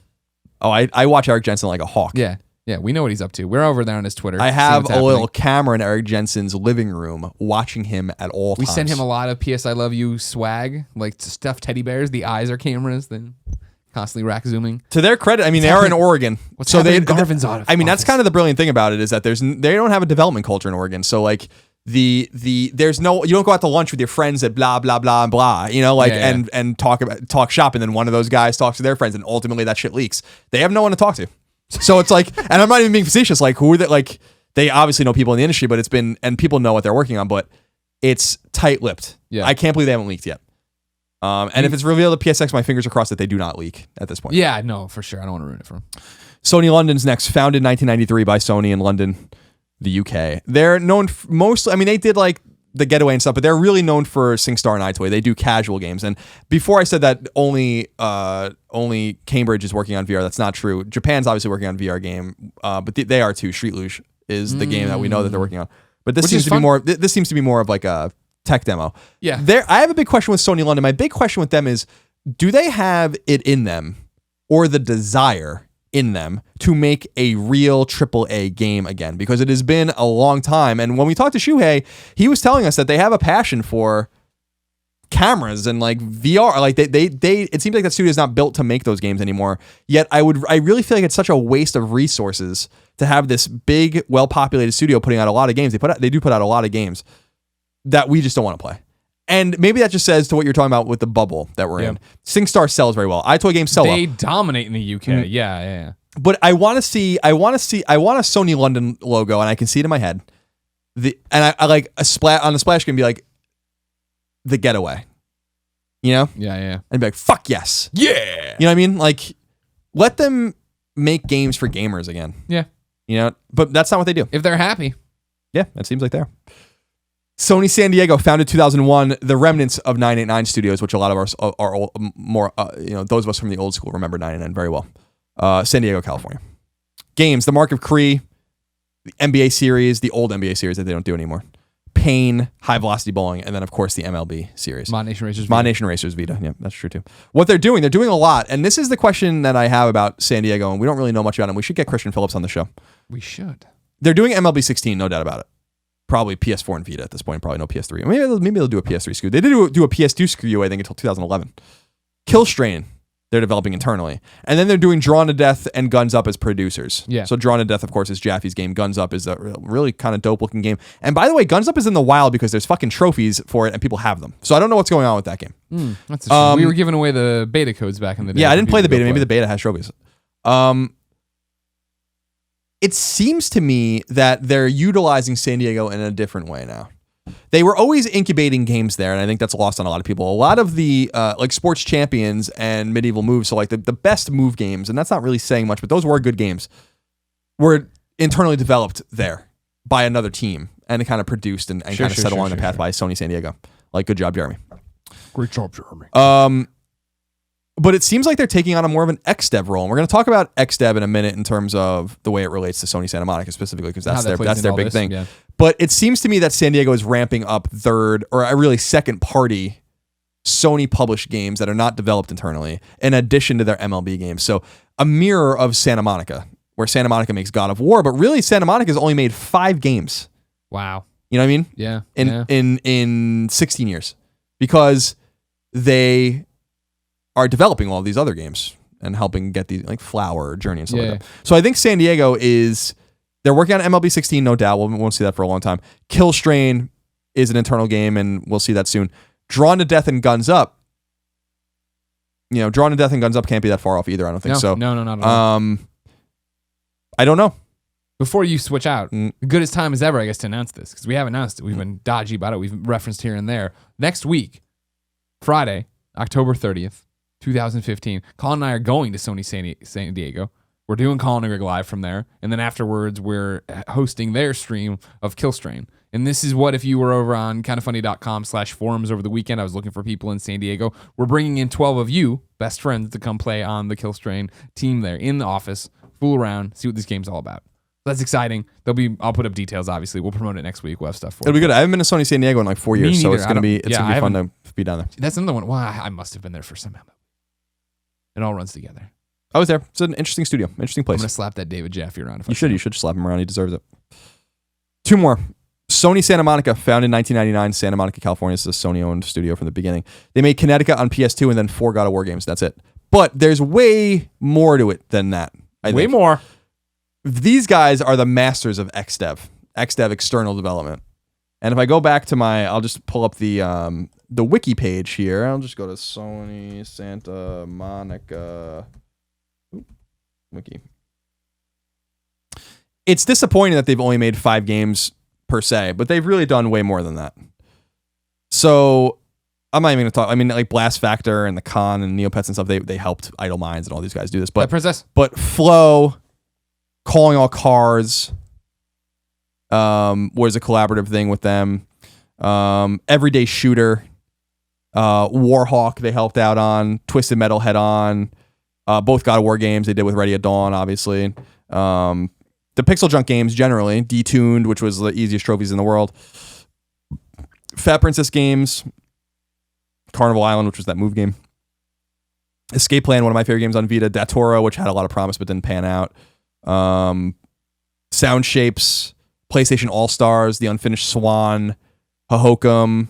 They're working right now, or helping to work right now on, they just did it, Everybody's Gone to the Rapture, and now Fat Princess Adventures. That game, Wadham, which I totally forgot about. I did not. I don't even remember that one. It's the one with the squares and the cute little square with the hat on and the mustache. Oh. What Remains of Edith Finch is coming out of that studio, which I can't wait about. I'm excited about. So what I'm saying is, Fun Bits Interactive, Funomania, Giant Sparrow, Ready at Dawn, super bot. Chinese room. The Chinese Room, Q Games, Lightbox Interactive, that game company, Eat, Sleep, Play, which doesn't really exist anymore. They've been helping them, and that's kind of their charge now. Now, I do think that God of War Ascension came out in 2013. That was early 2013. That was their last internally developed game, so it's been a while. It's been 2.5 years. Be 3 years probably by the time we even see anything from them. The heavy rumors in the industry have been for a long time that they had a game well into development, like well along, and then canceled it. Yeah. The game was rumored to be a space game. It was rumored to be written, I think, by one of Battlestar Galactica's writers. We don't have any confirmation on the nature of the game other than to say that they canceled a project. It seems. Yeah. Right. And I wrote about this when I was still at IGN. So I think that they had an intention of having a game out by now. It just didn't work out. And I want to know what the fuck happened. You know, like that's one of my must know. What was the game and what happened and how did you let it get so far in development? You know? Next time you interview Shannon, ask her all about it. I'm sure she'll tell me. I like Shannon Studstill, by the way. She's a straight shooter. I bet. She is a straight shooter. She'd give you. I've had great interviews with Shannon Studstill. Yeah, and that's one of the other things I talk about. I'm not one of these people, these political correct beating the drum things, but beating the drum guys. But there are women that run or have high ranks at a lot of these studios. By the way, Gorilla is run by a woman, right? We confirmed it was Herman. Earlier. Herman, but they have a leadership that has a very notable woman in it. Japan Studio has a lot of high ranking women. Media Molecule is run by a woman.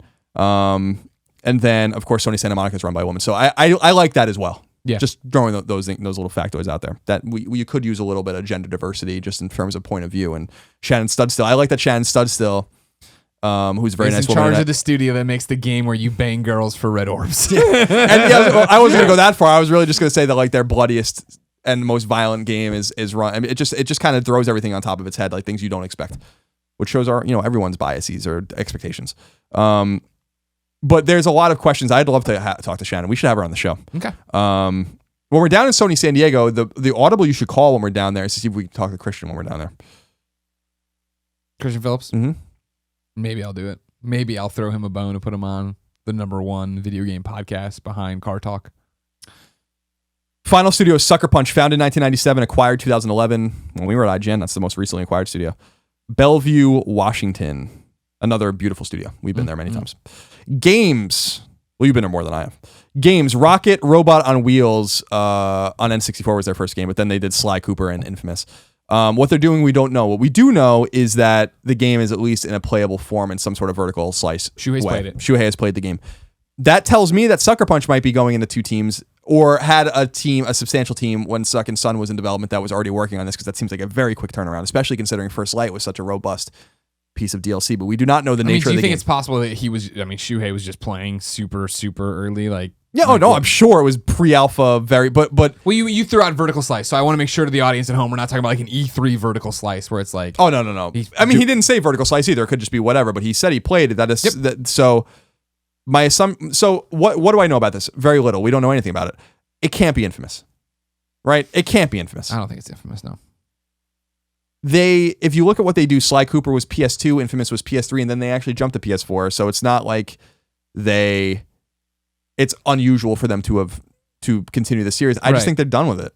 I do too, and I'm kind of done with it. To be honest with you, for now. Sure, unless it was Cole. Much like Sanzaru did Sly 4 in lieu of Sucker Punch, I think another studio is perfectly capable of doing Infamous by themselves without Sucker Punch. Sly 4 was great. I'm not saying it's going to be Sanzaru for Infamous. You got to find a studio that makes sense for Infamous. But if they want to continue it, and they probably should at some point in some way, it doesn't have to be Sucker Punch. And I don't think Sucker Punch wants to do that game. Time to spread those wings. Exactly. I'm interested to see what they come up with. The interesting thing when you talk to those guys is that the idea for Sly Cooper, well, really more Infamous, the idea for Infamous floated around since the very beginning, and they didn't get to execute on it until the game came out in 2009, so they developed it starting in 2007, you assume. They have other ideas, and I think that it wouldn't be surprised me if it was one of those deep ideas, since the three founders are still all there. Mm-hmm. I forget what conversation or interview or Up at Noon or whatever the hell it was, but I've talked to Sucker Punch for years now, and I remember them talking about Infamous, that they went in and pitched Sony like 3 things, and Infamous was the one they thought for sure they wouldn't want, and that's the one they went with. So right there, there was 2 ideas that they thought were so strong they'd beat out that superhero game. Right. And I'm sure years of people have come and gone and left and whatever, but it shows you the way this works, where people come in and like, here are all my wares. Which one would you like me to work on, Shuhei? And Shuhei goes, that one. And it's knob switch. It is knob switch, which is, of course, Roadie, get off your ass and make it. it's an essential game. Yes, Knob thank switch. you. It is the savior PS of the Vita PlayStation exclusive. Vita. I was going to say, if you bundle that with a Vita, we sell at least 3 dozen a day with it. And I Period. think that keeps Vita going. Yeah, that's all it needs. So that's it. Just a little exercise. We'll revisit them maybe next year. I would like to do something with second parties too, because that was the thing that I was talking to Shuhei when we interviewed him on episode 2, was everyone was talking about the death of exclusives and specifically the death of second party exclusives. Yet second party exclusives are robust for both PlayStation and Xbox right now, more maybe than ever. And as I pointed out, all of the exclusives that came to PlayStation 4 AAA exclusives did not come from first party this year. Right? Yep. So The Order came from Ready at Dawn, second party Bloodborne. studio. Bloodborne came from Software. Until Dawn came from Supermassive. Uncharted Collection came from Bluepoint. So second party, without second parties, there would be nothing this year. Right. So I want to go over the second parties at some point soon, maybe next week, maybe later, and go into that. But in the meantime, this was an examination of the 11, maybe 12 first party studios that we wanted to talk about, not including Northwest or whatever the new studio we don't know anything about, and not including like Pixel Opus and you know, not even that game company, but yeah, similar studios, Honey Slug, whatever studios are working within the family, but that are not owned I hear you. and operated by Sony. So I hope that was informative. A lot of conjecture, of course, but at least it brings us That's up what to the date. show's all about. At least it brings us up to date on what we think is going on. I liked it. It was a good feature. Good idea. Give thank me you. a pound, dog. I'll give you a pound. There you go. Thank you. Pound it out later with me. Knock on my door when you get home. Got it. We're going to transition into reader mail. Mail call. Maelstrom. You go to kindafunny.com/PSQ. The Q is for questions to answer your questions for us here on PS. I love you, XOXO. We're going to go to The First Guardian. Now, this is a question from last week, but it played into your first party studios. So this is the bridge. Are you ready? I like bridges. Question. With the closure of Big, Incognito, Liverpool, Zipper, and the selling of SOE, should Sony invest in more studios? If so, what would be a good candidate and why? I'm asking because AAA development time is increasing and first-party output has been disastrous. Delays, broken launches, cancellation of the Sony Santa Monica IP. I would personally go for Insomniac and Capcom, the former due to their fun and funny games, the latter due to their IP, diversity, and legacy. Signed Ty, but his username on Kinda Funny forums is none other than The First Guardian. Well, Capcom's a publisher, and they're not going to get in the bed with Yeah. Sony. Although they did in a second party way with Street Fighter V. So I mean, these kinds of things happen on a case by case basis. So that's not really an applicable example, in my opinion. Yeah. Insomniac, I'm not so sure the best of Insomniac is ahead of them anymore. I mean, I just got to be honest with you. Like, Yeah. I don't know that that's a studio you want to get in bed with. That might have been a studio you wanted to get in bed with 10 years ago, and I am sure that at some point they tried. But I mean, we've not seen anything from Insomniac that indicates that that's something you necessarily want to bring into the first party. Sunset Overdrive, made by our friends that made Resistance. I pointed the posters here, but it's not. No, but the game is. I put the game out today. Resistance is there. It's all signed by him. Is awesome, right? It's a great game. And Resistance 3 was a great game.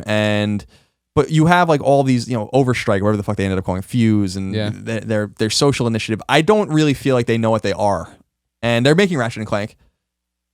In their second studio in North Carolina, but I don't think that that's a good direction to go into either, in my opinion. Do you agree with that? Yes, I do. I don't. For me, I feel like Insomniac is always the one that could turn it around at any second. You know what I mean? This next Ratchet and Clank game is a true Ratchet and Clank game. They've learned so much. We talk about how great our Crack in Time was all the time. Like, I'm excited to see this one and play it because I feel like there has been enough time between true Ratchet and Clank games where I can get excited to play this one. I wish it wasn't like a remake of the original or whatever, but I'll get over it and play it. Yeah, we'll see how it does. We'll see how this cartoon does, and if it resonates with a new audience, and they get new games. And by the way, a correction from last week, we talked about Ratchet and Clank. People had brought up an interesting point. We talked about Ratchet and Clank in terms of All for One and Full Frontal Assault, but we did ignore, to their point, Into the Nexus, which was a traditional Ratchet game, which was the last Ratchet game. Oh, really? So I was totally forgotten about that it. is a good point. That said, that was more of what I would call a budget Ratchet game on last gen hardware that was shorter than usual, was cheaper than usual, not exactly a Crack in Time facsimile, but they're right. Good point. We apologize. But I always hate this question when it's like, who should they pick up next? Because it's like, well, you like, to your point, they have to have tried to get Insomniac before. They have to have tried to get Quantic Dream before. You know what I mean? Like, they've made these plays before. So, like, for Ty / The First Guardian to come out and be like, Capcom, it's like, all right, they should buy Microsoft. I don't, you know what I mean? Like, that's a bad example just because Capcom's an IP holder. They're a publisher. They have internal teams. Yeah. But they are a publisher. They are fine they have an intimate relationship with PlayStation, clearly. And so that like we asked this question comes up in various forums all the time. And so for me, it's always about scaling and who do you believe in, who do you invest in, right? And so like last time we did it, I forget how it came up, and I said Fulbright. You're like, that's who you'd pick, and you're like, I'm Samnick. I'm like, well, no, but I feel that's already happened. You know what I mean? So like I would like Supermassive, right? Like they have something, bring them in, get them behind it, but like. Get a small team of somebody who, that you believe in, you already saw what they've done and see what they can do with it. Campos Santos guys, right? Like people who are doing really interesting things but are small. And what would happen if you gave them a load of capital to make something with? Yeah, I think the question, I have two ideas of who they should acquire, and I think they're both obvious. But the question that has to be asked, and Shuhei has kind of talked about this with us in the past, is not necessarily, he didn't necessarily say this, but what he did say, what I'm about to say, but what he did say was, you look at it on a case-by-case basis. There's no reason to get into bed with someone if they're happy with a second-party relationship. And some of these studios do not want to sell, but they're happy getting the capital and being exclusive. So when you buy if you bought a studio like Supermassive, it's like, well, why? Like you own the IP and you own that engine probably. Yeah. In fact, the game was built on the Killzone engine. So it's like the idea would be like, though, for me it wouldn't be, and this is back to the whole Fulbright or Hello Games. Sure, maybe. Specifically, let's talk about Supermassive. Rein it back in. You own all these things, but now the jig's up that they're great. They have they have talent. They know what they're doing. They have cool ideas. They can execute on them. So you worry about other people coming in to get them to execute on this you know what I mean? And we don't know their deal. Maybe there was a contract and so multiple games. It's this, that, and the other. Who the hell knows? You know what I mean? I'm not worried about Microsoft coming in and hey, make Until Dawn 2 for us. Obviously, that's not going to happen. But taking them away so they can't make another Until Dawn for you. Yeah, no, that's true. I think you also like Supermassive's an interesting studio though. You have to just give them. I think they need to prove more. I think they have more to prove. Mm-hmm. I think Until Dawn's a great game. One of the great games of the year, I think. And it's certainly an unexpected for a lot of people. I expected it was going to be good. I didn't expect it was going to be awesome. Mm-hmm. The obvious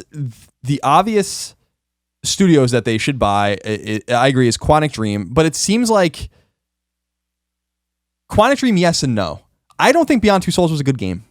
And I think that after Heavy Rain came out in like 2009 or 2010 or whatever it was, I think it was 2009, that it was like, yeah, this is a great studio and stuff like that. But it's like, Beyond Two Souls was like a regression, right? Sure. So I would almost need to see more of them from them before I was going to get into bed. And these shrewd guys, Shuhei and his team, are very shrewd people, and they're looking at these things. And I know that they know that Beyond Two Souls isn't a good game compared to Heavy Rain.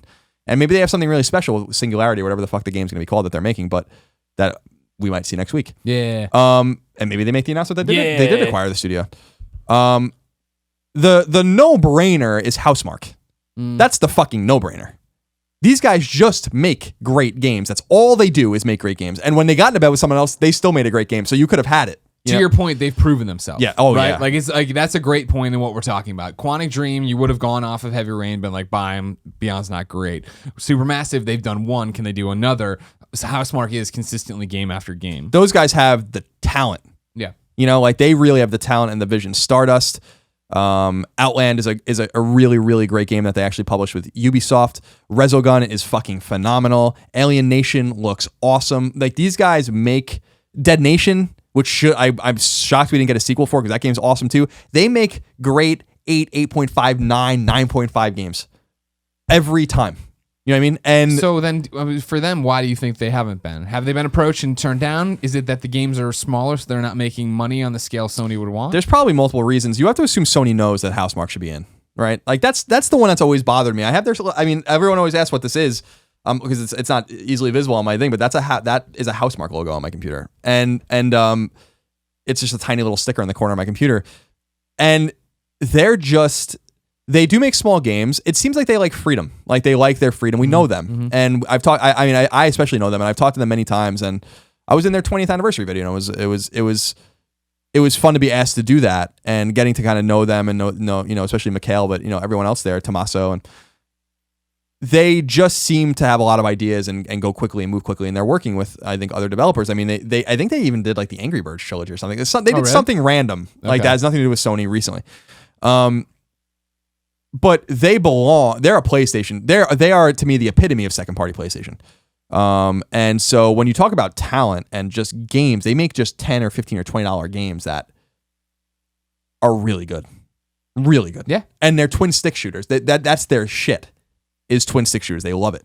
Alienation, we played at E3. I think we had different opinions on it, but I think that game has all the trappings of classic Housemarque. You played a build that was way beyond what we played. Nick and I played it at an event when the same time they announced Silent Hills, when Silent Hills broke. You know what I mean? When people discovered that at the PT demo or whatever.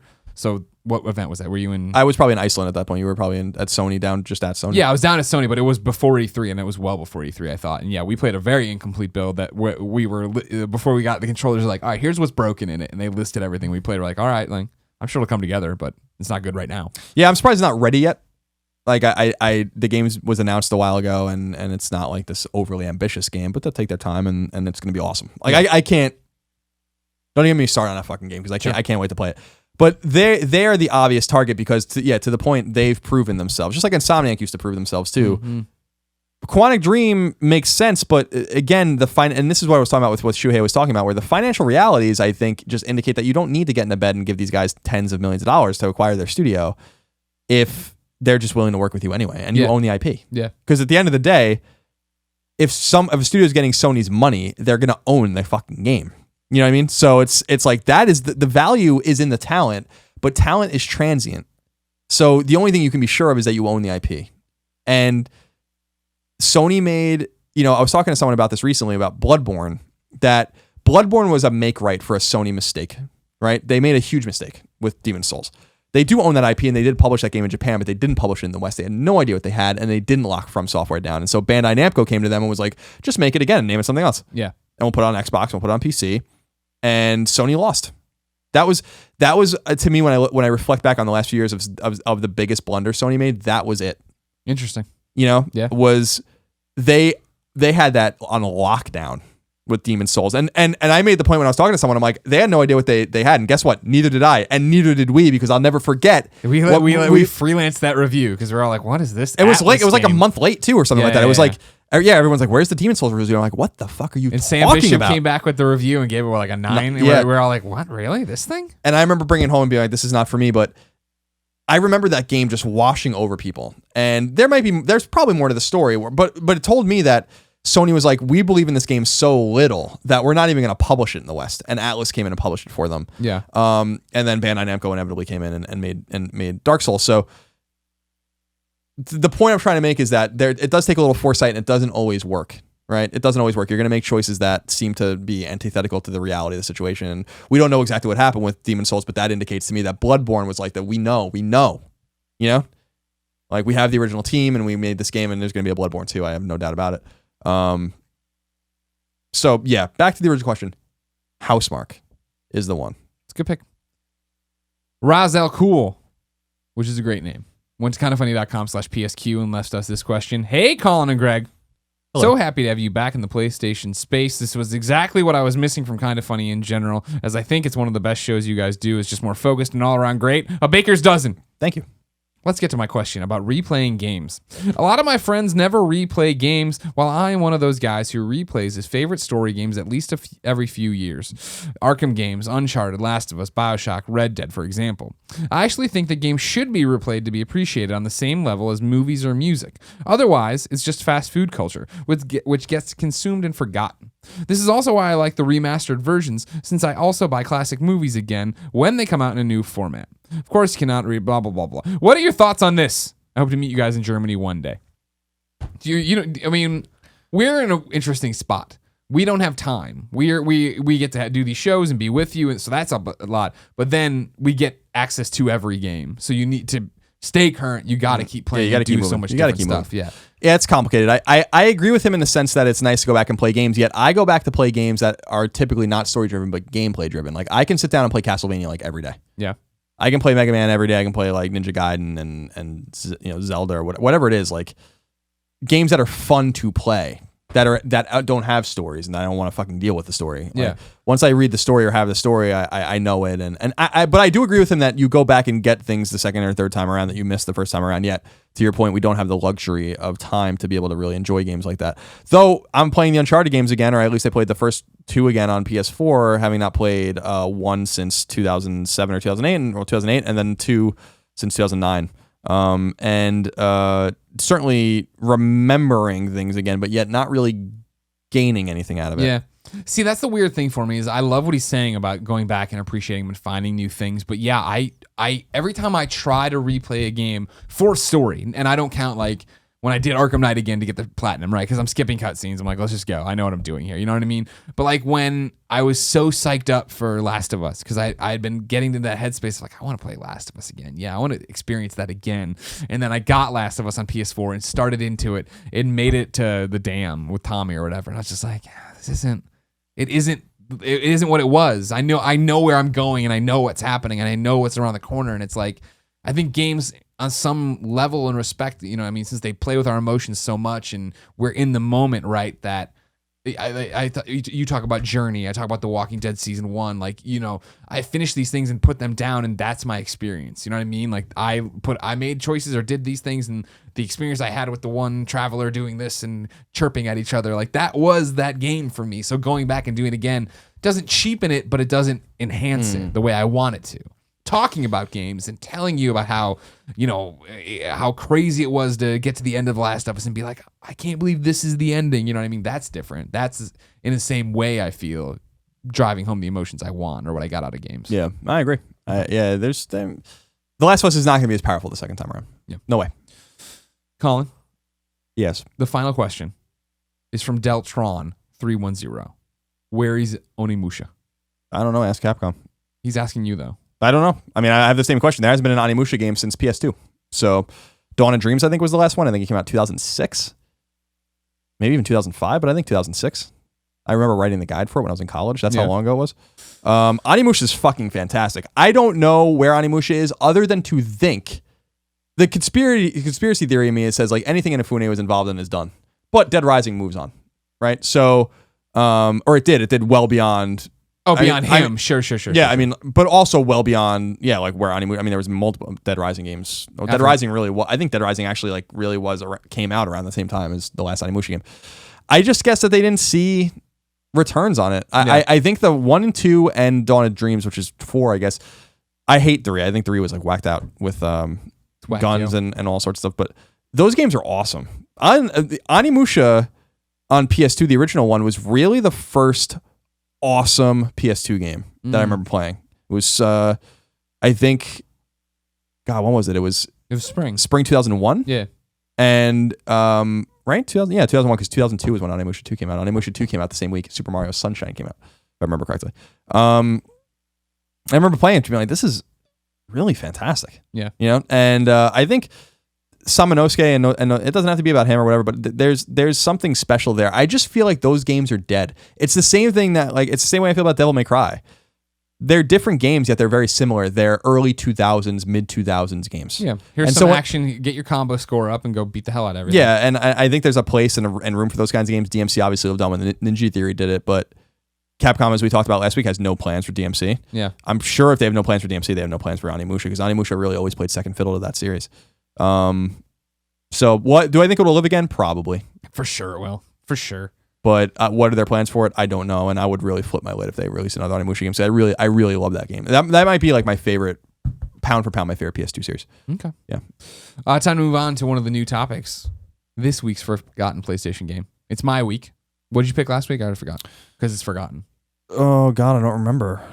I don't remember what I picked last week. God, well, because it's forgotten. Yeah, I know. I guess that makes sense, right? I was looking through my trophies because that's how you and I have pretty much agreed that we're going to do this. We just scroll through our trophies, find old stuff. One game that came out that never got enough credit because it was a late port. It's been on a million other things, yada yada. Diner Dash. Diner Dash was a lot of fun on PlayStation 3, and I would love to see it brought over to PS4. Of course, put on the Vita. I know there's a lot of every PS4 game's on the Vita. Thanks to remote play. But no, Diner Dash was great on PlayStation 3. Steimer was obsessed with it. Played it at my house all the time. But like, it was just fun. You know what I mean? And like, it sounds stupid because of course Diner Dash is fun. It's Diner Dash. You know what I mean? But it worked on the controller. It was a good port. It was there. It did what it needed to do, and it was simple. But yeah, hell yeah, Diner Dash. Diner Dash, interesting choice. Iceberg Lounge went to kindoffunny.com/PSQ and said, "Howdy, Colin, Greg, and Portillo. I have a question for you, and the simple question is this. is Ragdoll Kung Fu the most underrated, the most forgotten, and the most underappreciated game on the PlayStation 3? Also, what did you think about that game? I figured that fit in well here, because who the fuck's thought about Ragdoll Kung Fu in forever? Sam Bishop obsessed with Ragdoll Kung Fu. I don't know that that's the most underrated or is it the most underrated? No. Is it the most forgotten? No. Is it the most underappreciated? It's appreciated at the right level. Yeah, I don't. That's an interesting one. That's a deep cut. I appreciate. Yeah, I always appreciate. I'm an appreciator of deep cuts, so I do appreciate that, but not as appreciated as the deep cut of the late PS3 port of Diner Dash, but it's up there. Yeah, it's up there. I'm like racking my brain trying to figure out what game I talked about last weekend. I don't know what it was. Shit, yeah. Time for PSN's worst name of the week. Mushroom Wars. There it was. PSN's worst name of the week. Of course, you can go over to kindoffunny.com/forums, post there in the PS I Love You XOXO forum your worst name or one you find. This one comes from Grimmy11. Not my own name, thankfully, but when playing the Battlefront beta this weekend, I kept getting killed by Bilbo Baggy Balls. Bilbo Baggy Balls. I thought that was good. He had the screenshot and everything of you've been killed by Bilbo Baggy Balls. Some heinous names out there. Yeah, that's a good one. That one's clever enough. It's playing on the Bilbo Baggins. Shuhei, let us change our names. Shuhei, let us change our names. The rumor from Tidix is that it's PSX. We'll see. A lot of things are coming there, according to. I will never trust anything that man says ever again if that doesn't happen at PSX. I'm telling you. What if it happens at Paris Games Week? They pull the trigger early. That would be weird. What if Sid Schumann leaks it on his Twitter? in a Simpsons GIF. Ladies and gentlemen, this has been PS I Love You XOXO episode 4. Thank you for coming along for the ride. Of course, PS I Love You XOXO is our PlayStation podcast. It posts every Tuesday at 9 a.m. Pacific time on iTunes, on podcast services, and of course on youtube.com/kindoffunnygames. Remember, kindoffunny.com is what keeps the mics on and the lights working, so go over there, watch all the videos, subscribe to our YouTube channels, and if you have some extra bucks, toss them our way either on kindoffunny.com/store where you can get posters and shirts, or patreon.com/kindoffunnygames. Colin. Yes. It's been a joyous ride with you as always. Yes. I love you. I will miss you when I go to Nashville. Don't miss me too much. I will miss you a lot. I'm not going to think I'll text you all the chicken sandwiches I eat. Oh, that's nice. You want that? No, you don't do that. I'm going to do that. Because I'm going to be stuck in California in the land of no food. The fried chicken photos I'm doing. Every episode of PS I Love You XOXO ends in a song in a segment we call Singing to Shuhei. This week, the Sonic Wombat went to kindoffunny.com/PSM. M for music, makes sense, and posted his song there. You go there, you post me a SoundCloud link, you post me your YouTube link. Do both of them, because on the MP3 I play the music, on the YouTube video I annotate out to your YouTube video. Sonic Wombat said, I totally love this idea. The show is now everything I've ever wanted. Here's my song, My Ears Are Cold. It's about Lex Luthor. I reckon Greg may like it. I did. So I thought it would be a perfect one to end this here episode of PS I Love You XOXO. Ladies and gentlemen, it's been our pleasure to serve you. Here's the Sonic Wombat with My Ears Are Cold.